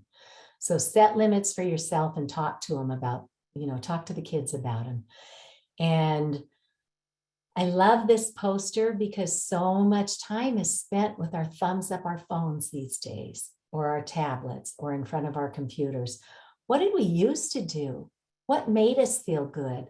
I love this little poster you can download that reminds us, go connect with a friend or a loved one, go help an elderly neighbor, go walk in the woods, go for a swim, go meditate, go do yoga, go dance in your kitchen while you're cooking dinner. Whatever makes you feel good, do more of that and less of the screens. So 50 ways to take a break. And then Dr. Laura Conover is a medical doctor, and she understands the healing principles between grounding or earthing and our bodies. So every living thing was meant to be connected to the earth because we get electrons that helps to regulate our electrical systems, right? But here we find ourselves walking around on rubber-soled shoes, which doesn't allow that connection. We drive on rubber-soled sneakered cars. We live off the ground. How often are we actually getting that healing benefit from the earth? She wrote this amazing book that takes us season by season on how we can ground naturally. And she and I both live in cold climates. And I was so honored when she asked me to read her manuscript because I just ate it up, because I'm from California and Hawaii. Now I live in Boston, and I bundle up as best I can in the winter because it's not in my blood. So who knew? Just by touching the pine needles with little fingerless gloves, or the high water contents of a plant like the leaves, you are instantly grounded and you get that healing energy. Or if you have a pet that's on the snow, on the ground, rub their nose, rub their ears, the less furry parts, and you are instantly grounded through the dog who's grounded, right? So many great ways to get free healing energy. And I love that book. And with a big thanks to others like Dr. Frank Sinatra, or Dr. Stephen Sinatra, Dr. Stephen Sinatra and Clint Ober, who wrote the earlier grounding books. Thank you to them for their incredible work. So you're probably starting at the personal level here, but just know we have all these resources for when you're ready to talk to your towns, and we can talk about those more later. Critically important, when we take measurements, we do not listen to the industry and we do not listen to the FCC. We look at how much biologically our bodies can stand and aim for those effects, as low as reasonably achievable. Our Centers for Disease Control and Protection already has something called the ALARA principle, which simply stands for we should get to as low as reasonably achievable. Right now, they have that for ionizing radiation, which is the X-rays, the sun, the gamma rays. We would never leave ourselves or our loved ones exposed to all of that 24/7. We have protections. They say to shield where you have to, create as much distance as you can, and reduce your exposures. So that's all very good common sense, ALARA principle reasoning. Now we need to get our government to align that with the non-ionizing wireless microwave radiation too. So that should be our goal as we make changes for ourselves and for our communities until public policy catches up. Let's get to as low as reasonably achievable. So what are our next steps? Bottom line, this man-made radiation, there is no safe level. We have some precautionary recommendations, but you need to know there is no safe level of microwave radiation. Okay, so that's ground zero. Dr. Linda Birnbaum ran the National Institutes for Environmental Health Sciences. And in this interview with Andre Fateau, she says that it's going to take us at the local level, empowering our state levels, empowering our federal levels before we're going to see meaningful change, because she knows we have captured agencies. She also knows there are some really good public servants still up at the federal level. So let's get that bill enacted in New Hampshire as fast as we can. Technically, this bill is on hold while this interim study does its work. They have to report out by the end of the year, usually by October, November. And they can do two things. One, they can kill this bill and say, we're done with this issue. Or two, they can say, we're going to introduce new legislation in January. And here's what we're going to make that legislation say. There is some talk about doing an education bill, because honestly, every citizen in the US should be getting the kind of education that we're helping you with today. So let's get the education out there, but let's also stem the damage and get those setbacks in place so that we can't allow this close range, out of our control, microwave radiation. So for our legislators, thank you for joining this conversation, and hopefully this paves the path forward. Let's educate the public, and please invite people to these education sessions. We're not just doing it because we really like, but we really do like doing them. We're doing it for you so that you can have the information to get the links. Go out and look. Don't take our words on it. Once you feel solid enough that you know we have an extraordinarily serious problem here, then start sharing this. Invite people to come to the next session or the one after that. Or if they don't fit on their calendar, we always make these videos available so that you can come join the conversation and bring others at any time. I wrote fact sheets with our Department of Public Health in Massachusetts back in 2016 that we were told would be out in 3 months. It's now been many years that they have kept the public in the dark while this radiation mounts, and kids and adults and pollinators are getting sicker and sicker and sicker. So we have state level resources ready to go. We can just brush these up and go, but we need the political will to make it happen. So what can we do? Every town needs citizens to start this conversation. Good towns will form a technology safety committee or a responsible technology committee. We need to make sure that anybody who's gotten sick or doesn't want to get sick from these smart meters has the right to refuse them, and then get our towns to transition to never letting microwaves in that you're going to pulse people's homes with 24/7, and get to hardwiring in our libraries, in our town halls, in our senior centers, in our schools, in our recreation facilities, our fields. We should not be radiating our spaces. So let's figure out where we are, what's left to do to give people access. Maybe we have little internet cafes where they can plug in with an Ethernet cable, teach people to buy their adapters, bring them with them, and they can plug in anywhere without having to use wireless. And then start the conversation. If you are not protected in your bylaws, the industry is ruthless. They don't care about your health. They don't care that they're killing all the pollinators in your garden. They want their money, and they want to sell your towns and give the town money, because that's what they do. They give the towns money to put up these wireless cell antennas. And our towns don't know any better. And what town couldn't use a boost in their revenue stream? So let's find the balance. Let's have excellent technology, fiber to and through the premises, and get rid of this wireless infrastructure at close range. Now, most of our town attorneys are not experts in telecom law. Fortunately, there are several who are. They used to work for the industry until they figured out what was going on. Andrew Campanelli is one of them. And he spends his days and nights working with individuals and working with towns. His flat fee to help a town rewrite their bylaws is $8,500, which is a sneeze in a town's budget. And it's way cheaper than getting sued and having to apply court fees, because you might get sued for allowing your citizens to get radiated. The industry, it's funny. That's how the industry wins. They come and say, we're putting them here. You don't like it? We're going to sue you. So the towns, these are just nice public servants who volunteer their time many times. They're like, oh my gosh, we don't want to be sued, but take it to court, because there are so many things. If you have a good bylaw, you're going to win. If you don't have a good bylaw, all the courts can say is, okay, you have to let them do what they want to do with the application. The town doesn't lose any more money. So get your bylaws in order, protect your citizens, take it to court if you have to, and then just get back to doing what your town should be doing.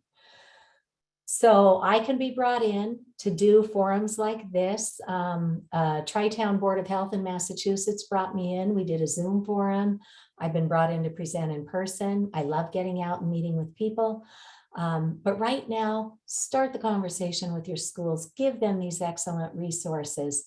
This Cyprus one was translated from Greek, so it's got a couple of rough spots in it. But don't wait. There's no cavalry coming. We have to do the hard work as citizens. And then think about, okay, so now I'm going to go off and I'm going to figure out how to make my living and working spaces safe. What about when I go to work? Shouldn't my colleagues know about this? Shouldn't all my professional associations know about this, so we can start protecting everybody and getting the right to know out there? So think about it. I would love to come in and be brought in. You know, everybody's always looking for speakers at their annual conferences or their quarterly regional conferences. Bring me in. I can't wait. I would love to be there. For today, here's that little diagram. Hardwire and start weaning yourself off your wireless. First, just start noticing, take an inventory. Where is all this radiation coming from? Buy an antenna if you can't afford it. And this one, as I said, is in the $300 range, the Safe and Sound Pro 2. There are others that are just right around the $200 range that are pretty good.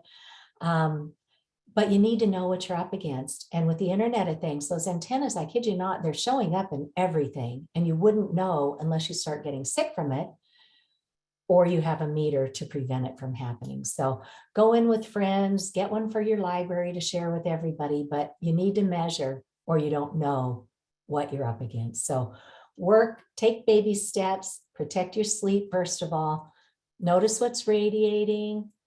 Oh, these came out funny order. So create a sleep sanctuary, invest in Ethernet cables and adapters, and keep everything in airplane mode except for when you think you need to hook up to something wireless. They give us everything radiating as a default, but now that you know, one by one, turn everything off and then just turn on the one antenna that you need for the shortest amount of time that you need it. And remember, I said Environmental Health Trust has excellent resources. This is just a sampling of very easy to read, simple flyers that you can start putting up. You can start printing and handing out to loved ones or to schools or your colleagues. They've got checklists, how to do the deeper dive and really get into what you need to do to get to safe technology. So use what's there, because it wasn't there when I got started. So thank you, everybody. I really appreciate your time, as do our friends at New Hampshire for Safe Technology. And I love that they took this quote from Margaret Mead. Never doubt that a small group of thoughtful, committed citizens can change the world. Indeed, it is the only thing that ever has. So I hope this helps to empower you. I'm partnering with them. I hate seeing people reinvent the wheel. If we've done anything that's going to save you some time, they just got some cards printed up to hand out when we're out tabling outside of grocery stores or at meetings. And they put a reference to Massachusetts for Safe Technology, because we've got a resource page here that has all the science. We've got the events listed here. So, you know, we're all doing this on borrowed time from our families and our what used to be our regular work. And, you know, we had full lives already. So let's not spend any more time reinventing the wheel. So New Hampshire for Technology references over to Massachusetts for Safe Technology. If there's anything here we've got that would be helpful for where you are, by all means, just loop in and get our permission and go ahead and use it. So you can reach us at any of these links, at our email addresses. Facebook pages, wherever you go. I don't spend a lot of time on social media because that's just simply not how I want to spend my time. So email is best to reach me. Okay, so I'll stop sharing here. And I want to extend my gratitude because I know this is a lot. It's like drinking water out of a fire hose, and we readily admit that. But it's a good solid chunk of time that you can then begin to peel back. So at this point, we would welcome people to raise their hand if they'd like to ask any questions. Deb might be seeing anything in the chat that we want to address. But we want to hear from you guys too. So let's open this up now for any questions. Cece, it was asked in the chat for the contact information for Dr. Havas and the Global EMF Project. Yep. If you can direct them toward that. Yep. I just saw somebody's question. It looks like I have antennas. I grew up in Hawaii. Oh, ha ha ha ha. And these are chopsticks. So when my hair gets long enough, that's how I keep it up in the hot summer months. Yes. We have a lot of friends on this. Can somebody go out there and grab the EMF, global EMF monitoring and pop it into the chat for us?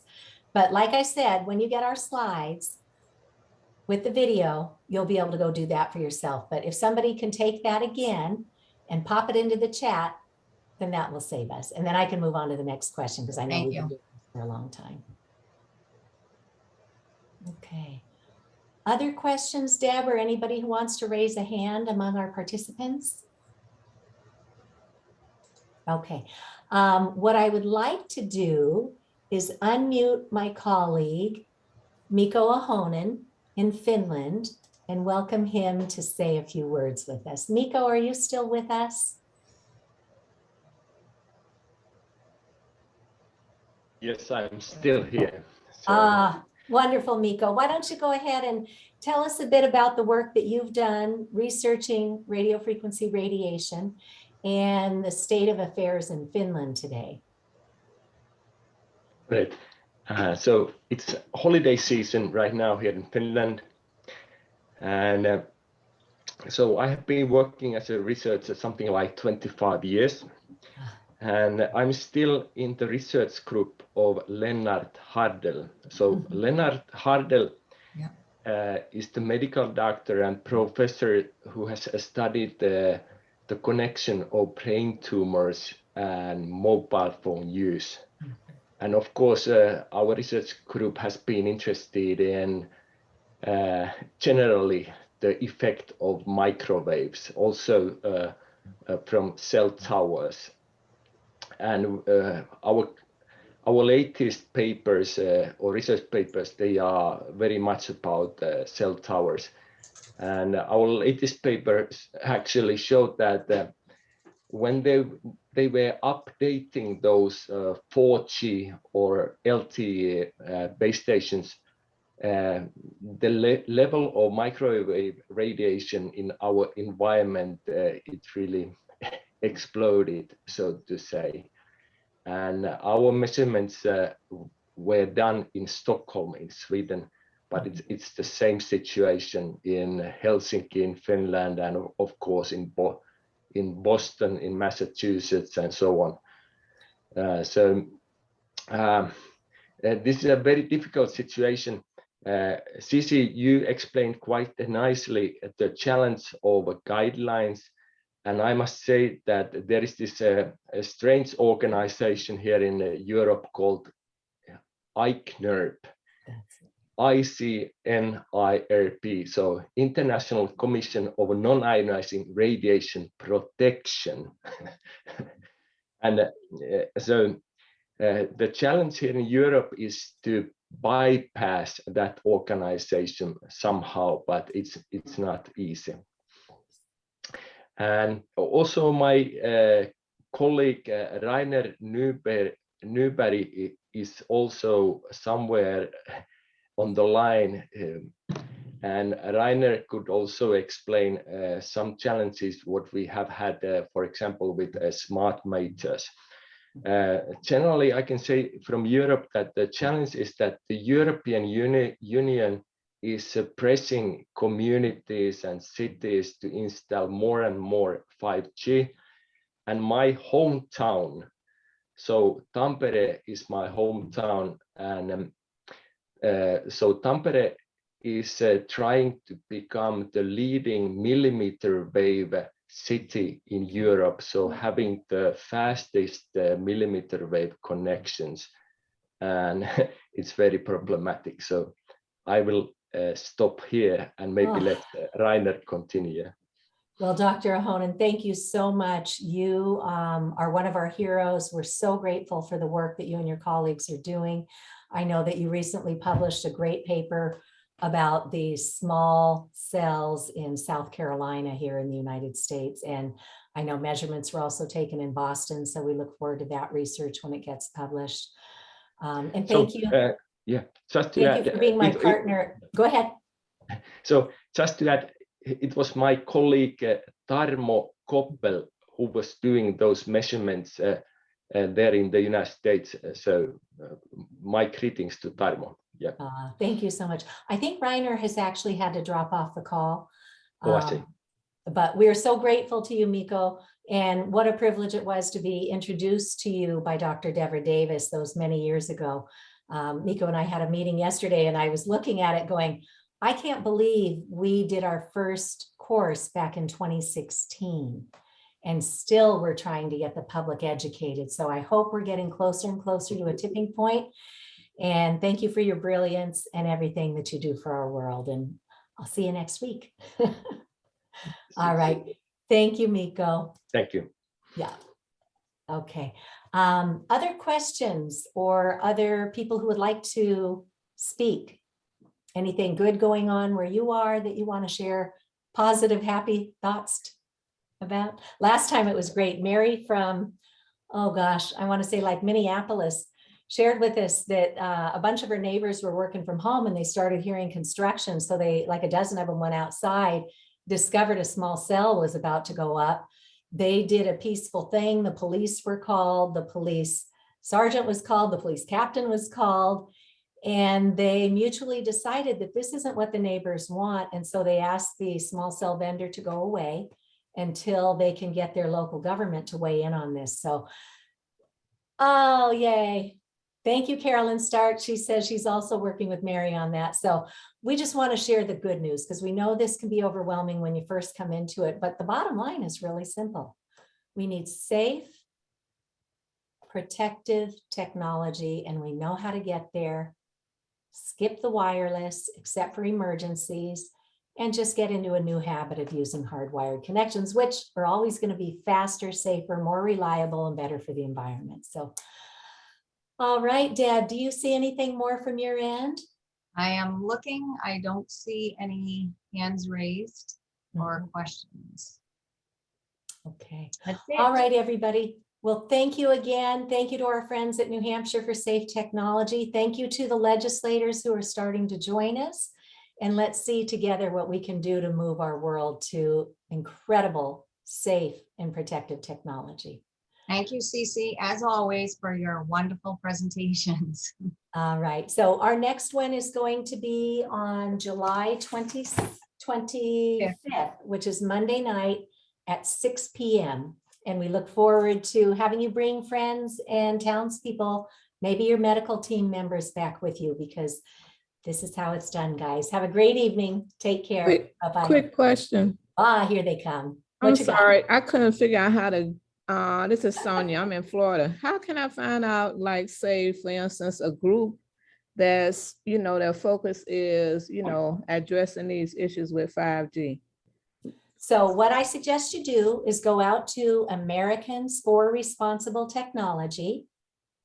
Okay. And you want to go to their toolkit.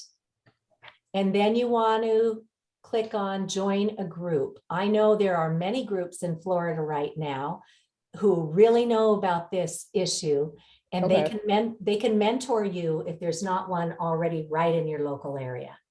All right, thank you.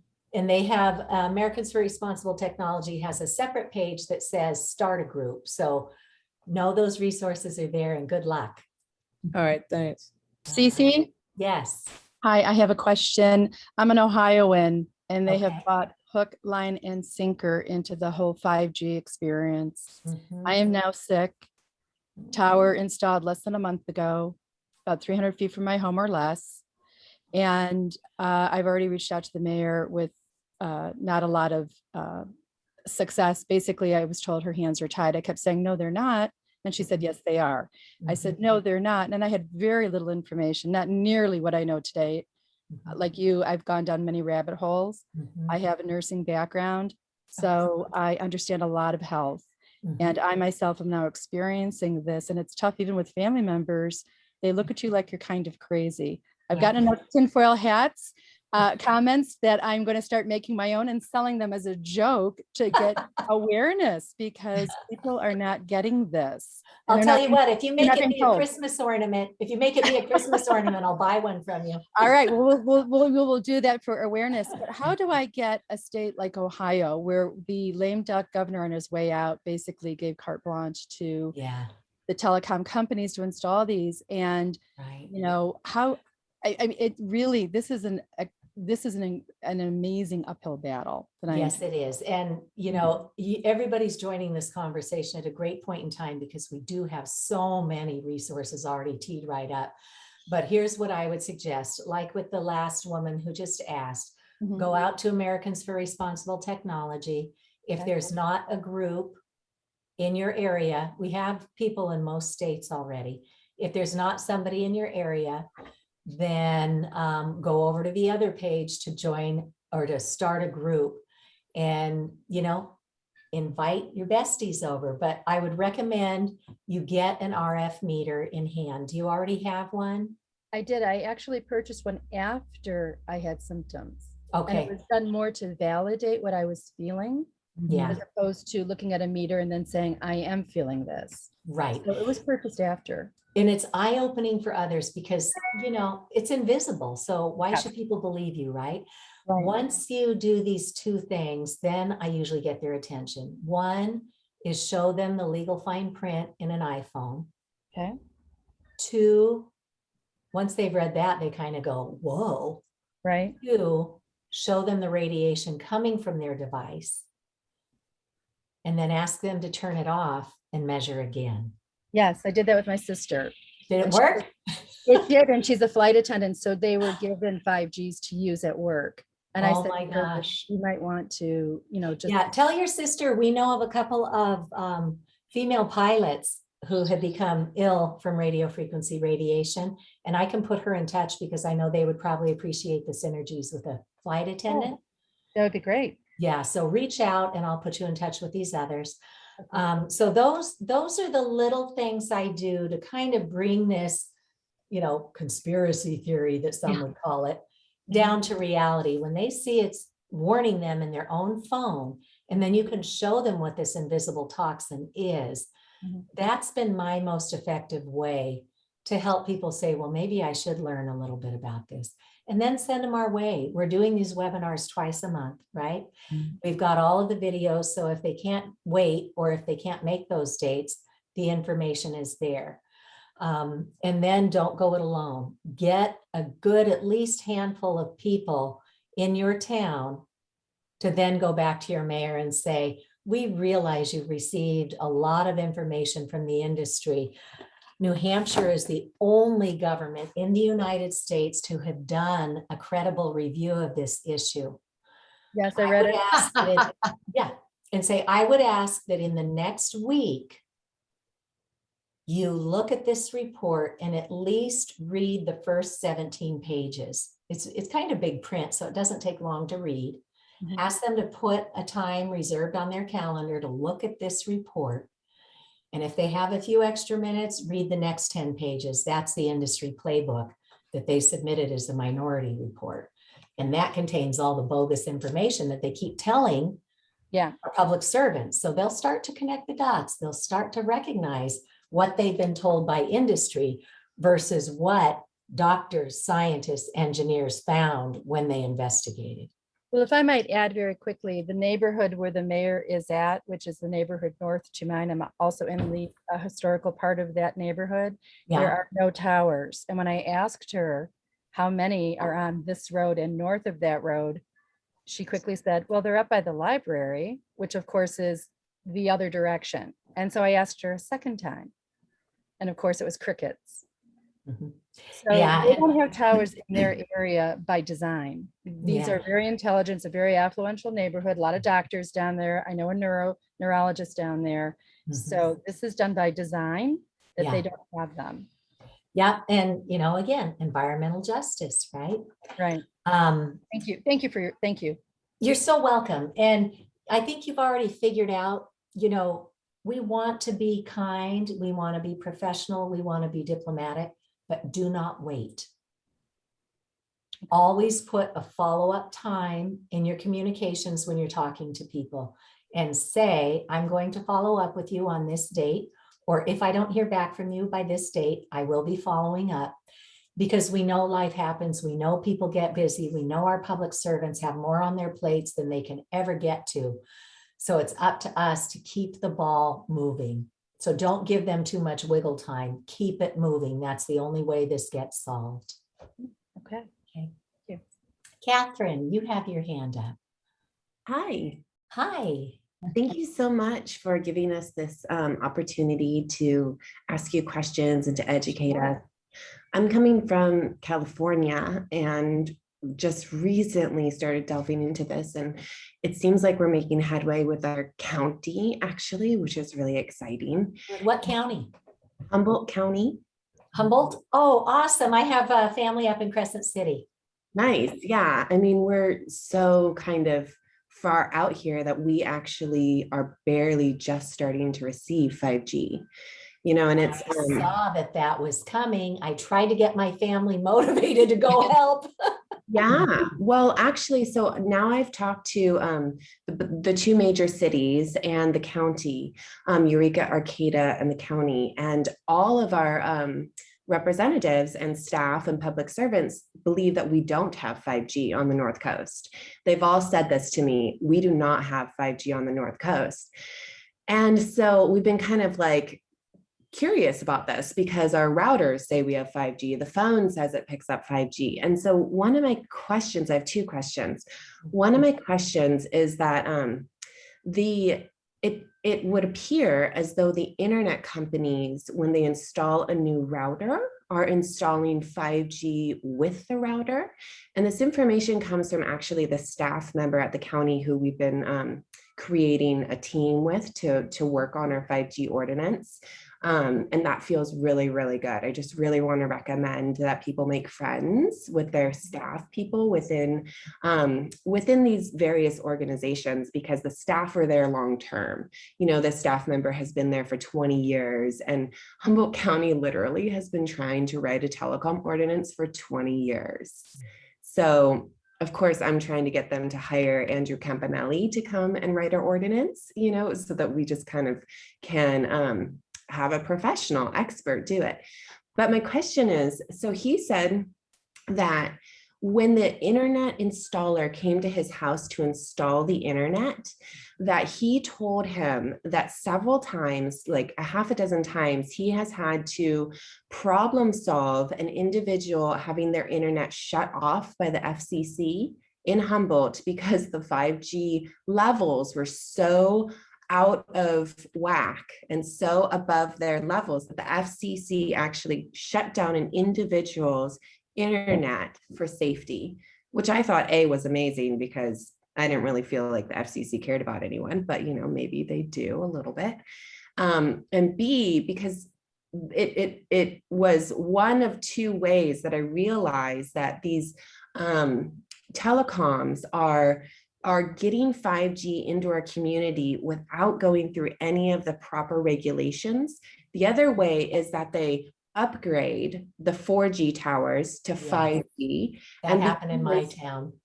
And because they are not doing new construction, they don't have to go through the proper channels of getting the permits. Yeah, so that happened in my town too. The planning board received the applications. the industry guy comes in and says, oh, this isn't anything. We're just taking down 3. We're going to put up a dozen more, but it's all on the same cement pad that the cell tower's on. So easy peasy, no problem. And I read that application and I went to the meeting and I said to the telecom guy, are you putting up 5G small cell antennas on that tower? And he said, yes. And I said, and it does not say you're bringing in new technology anywhere in your application. Yeah. So yeah, they're slippery. They're slippery. So Yeah. I'm wondering, but this is kind of like an unknown about this internet thing. Are they putting 5G into the routers?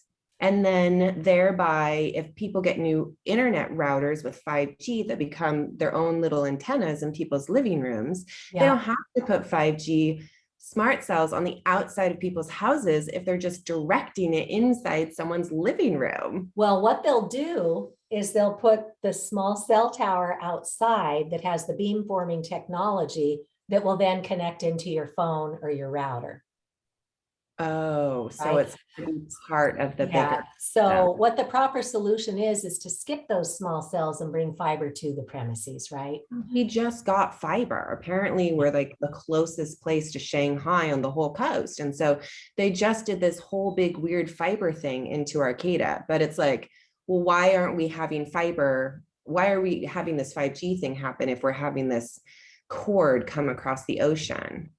So it's a lot. Yeah. It's a But to your credit, Kathy, it sounds like you're doing all the right things. Just keep getting people around you educated, because you may get burned out, right? Yeah. You may be one of the crazy ones like us that we're not giving up. Yeah. It's critically important that you are not alone. Yeah, we have a group, and part of our group is a former city council member. Mhm.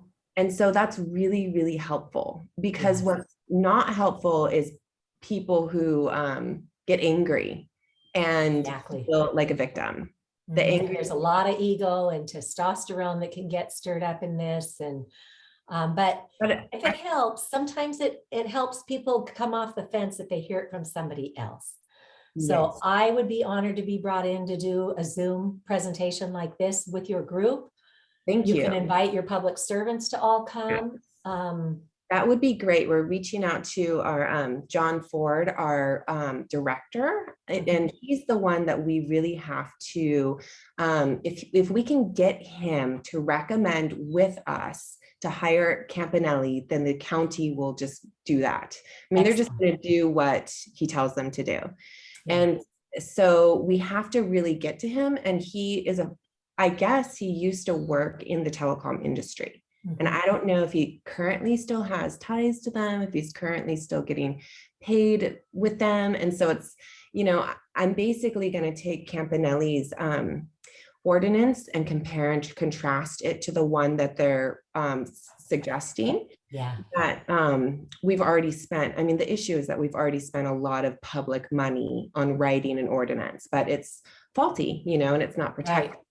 So I'm going to compare and contrast the two ordinances based on Campanelli basically told me what to point out, and then go to the director and say, hey, look, if you don't go with this other ordinance, you're leaving us vulnerable in these ways. And now that you know that, you can't claim ignorance once our property values go down and we, get cancer and all these things. So yeah, and I don't know if you caught that recently there was a municipality in Germany where the property owner had signed a contract with the provider and wanted to get out of it because they didn't want to have anything to do with it once it's been, they wanted to get out of that contract. And the courts ruled, no, you property owner, you should have known, the telecom company should have known going into this. So you are both equally liable by law for damages. So, that's pretty new. And that could be another pivotal turning point for our towns that, holy moly, you mean if I know we're getting money from the industry, which is great, but they could also take us through the courts, and we don't have deep pockets like telecom does. So maybe we should be on the precautionary side of this, Yeah. right? So how did you find us today? Victoria Sievers from Okay. Marin, from Citizens for Responsible Technology in Marin. Okay, great. So if you would go out to Massachusetts for Safe Technology and do join us, so you're on my list. Okay. And I'm going to be sending out kind of like good news from June. And I'm going to put in the links to that German court case. And then I'm also going to put in a link with some information that one of our colleagues, Paul McGavin, put out. And there was an Iowa community that worked for 2 years to try and get good zoning code. And my favorite part of the video clip that he sends is the mayor saying, yes, and I was serious. I will stay here for 10 hours and we will all stay here for 10 hours if we have to get to the bottom of this.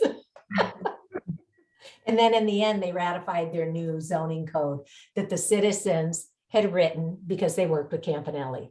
Yeah. So if you need inspiration or just things to give, to say, look, this is real and it's happening elsewhere, savvy communities are getting on the ball and we are falling behind.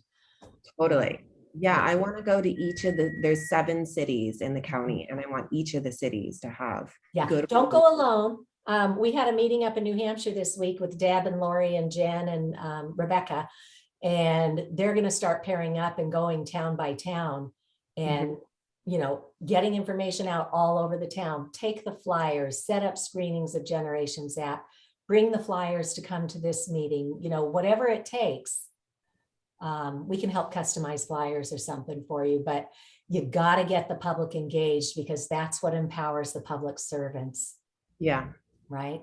Yeah, we do. I mean, we had 20 people show up just to the preliminary planning commission meeting. And that's why they threw it back to the planners, because there was no setbacks for anything.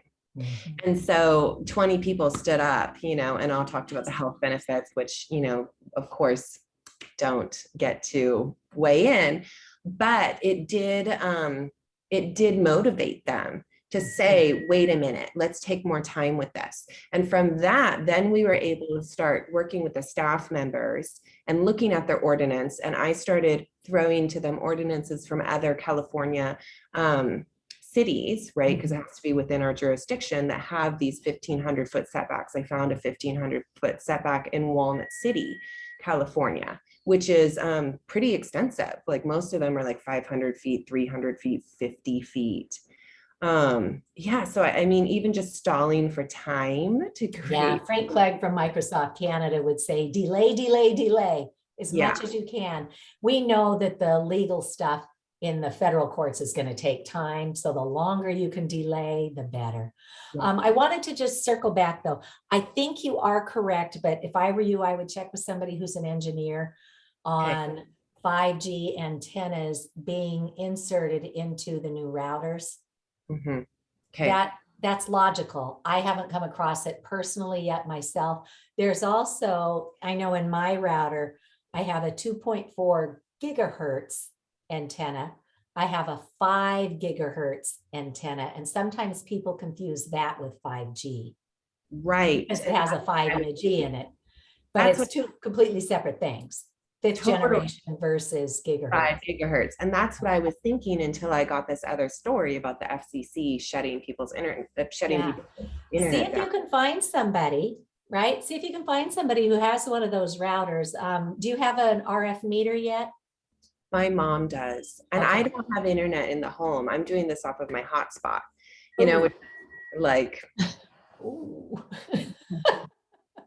Well, get to as low as reasonably achievable. And I turn it off, when I don't use it. And then, and then I don't pay for internet or deal with internet. Yeah, good. Well, it sounds like you're finding something that's working for you, which is great. But what I was going to suggest is find somebody who has one of those routers in question, go over there with the meter and with a video camera, phone, whatever, and say, in our indoor spaces, the science recommends 10 microwatts per square meter or less. let's see what this device has, right? And it's going to go off the charts. And then get the information ahead of time and say, this router has X number of antennas in it, right? And then list what those antennas are, and then turn them all off and measure. Watch the radiation go by, and then just say, and with an Ethernet cable, you don't need any radiation, and you'll get a much better signal, right? Yep. And you could do that in like a 3 to 5 minute video. And then you have powerful local material to use and to send out and to keep your movement growing, right? So you can do that with every single wireless device if you want, right? Yeah. Great, thank you. And there may be others in your group who are happy to go in front of a camera or who like doing the editing or whatever. Yeah. But yeah, try and keep it as local as you can and get those facts out there. I had one other quick question. Yeah. The cell phone cases that are supposed to be like radiation protectant, do you feel like, I've heard that they just increase the intensity of the signal that's being put out? So they're tricky. I know a gentleman who's electrically sensitive, and when he has to use his phone, he puts his hand behind the shield, right? And so maybe his hand doesn't tingle, and he does it just for as short amount of time as he can. But what happens is when you've got metal and radiation, the radiation is going to hit that metal and bounce back and double whammy you. Right? So you want the device as far away from you as you can without touching it. But yeah, somebody brought their, I don't know what it was, some case over to my house, and we measured it, and it was not good. So yeah, turning off the radiation is the best thing. In an emergency, turn it on for a short amount of time and go about your business. Yeah. Okay. All right. So Cece, Barbara had her hand up for a question. I'm not Yeah, sure. Barb, do you still have a question? Oh, sorry, I was just going to say, but you kind of covered it there a moment Okay. ago about the router saying 5 gigahertz, and Okay, so yeah. it gets I confusing. knew But that's there what your are hand some was up for, Barb. providers, there are some providers who actually do label it 5G rather than 5GHZ. Yeah. I mean, that's just, they obviously know what they're doing, confusing people. So Yeah. But seeing is believing, take video, tell them what it should be, show them what it is, teach them how to remediate, right? Cece, we have comments in the chat, and one of the Okay. questions is, where can we find the information about the funding, which I believe was from the regulators lawsuit you were talking about? Okay.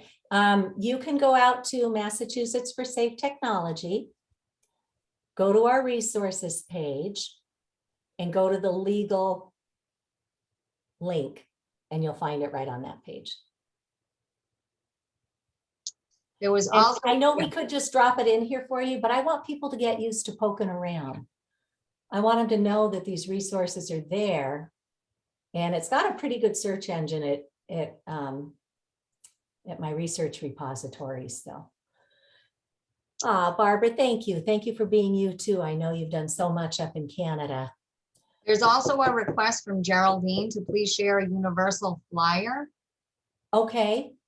I'm meeting with you guys. I think we're setting up a date to meet soon, and we'll talk about doing that, because these webinars initially started to help educate citizens in New Hampshire and empower them to empower their legislators to get these bills passed, because New Hampshire has already done the incredible work. But then when we realized we had a little more room on the Zoom account for how many people can attend, then I opened it up to my whole distribution list. So I need to talk with New Hampshire for Safe Technology and see how we want to go about doing a universal flyer. So we'll see if we can get that to you for August. But just make sure you're on my list at Massachusetts for Safe Technology. There's Okay. one more comment, and that is, are there any recommendations on a good router? We had one from Netgear, but I don't remember the make and model. You just want to make sure it has no wireless capability, or that it has an on-off button that you can control. because sometimes the internet service providers will do like overnight updates and you think everything's turned off when it might have gotten turned on. So you want something that you can control for yourself. I would recommend maybe, Deb, do you know of a particular router number? I don't have anything off. the top I of my don't, head. because I use the Comcast one, and I have Comcast's tier 2 tech group actually go in and turn off all 5 antenna, because they may tell you that you can, but you can't. You actually need to have them, because there are some hidden antenna in there as well. Yeah, it's the home security antenna. Yes. So, and then there's one other question. Yes. Do you know of any pro-safe technology legislator in Ohio? I don't, but what I would suggest you do is go out to Americans for Responsible Technology, look at the join a group and talk to them. I'm going to look at something real quick though. So out in my research repository called Understanding EMS, that's what I have linked up to the resources at Mass for Safe Technology. I have a page for bills in other states. And I'm just going to look for you real quick there and see if I have something in Ohio. No, not yet. Not yet, but let me know if I can help come in and educate for It you. might be you. Yeah, you're where the buck just stopped. Welcome. You might be the me. Well, we are the Ohio Buckeyes. There you go. Oh, that's a bad pun. Okay. All right. Thank you. Thank you so much. Thank you. Pass the Buckeye. Ask the Buckeye. Yeah. Thank you. You're welcome. Okay. All right. Any other questions or comments? You guys have just been great to stay on for 2.5 hours. This is our longest one yet. And I know a lot of that was my fault. I spoke longer than I normally would today, but you can always come back and revisit if a lot of it went by you. Okay, everybody, you have a terrific day. Get outside and enjoy if you're having gorgeous weather. Go do some grounding. And I just sent out an email today. So if you're not on Massachusetts for Safe Technology, if you came through New Hampshire, you might want to join Massachusetts for Safe Technology as well. I sent out a announcement today of 6 different events that we're doing this week or this month. And so if you want to be on my list too, it can't hurt. If you never want to be on my list, just unsubscribe. That we don't take it personally. All right, Deb, thank you so much. Everybody have a great night. We look forward to you bringing your friends back. Thank you, Cece. Bye, You're everyone. welcome. Bye-bye.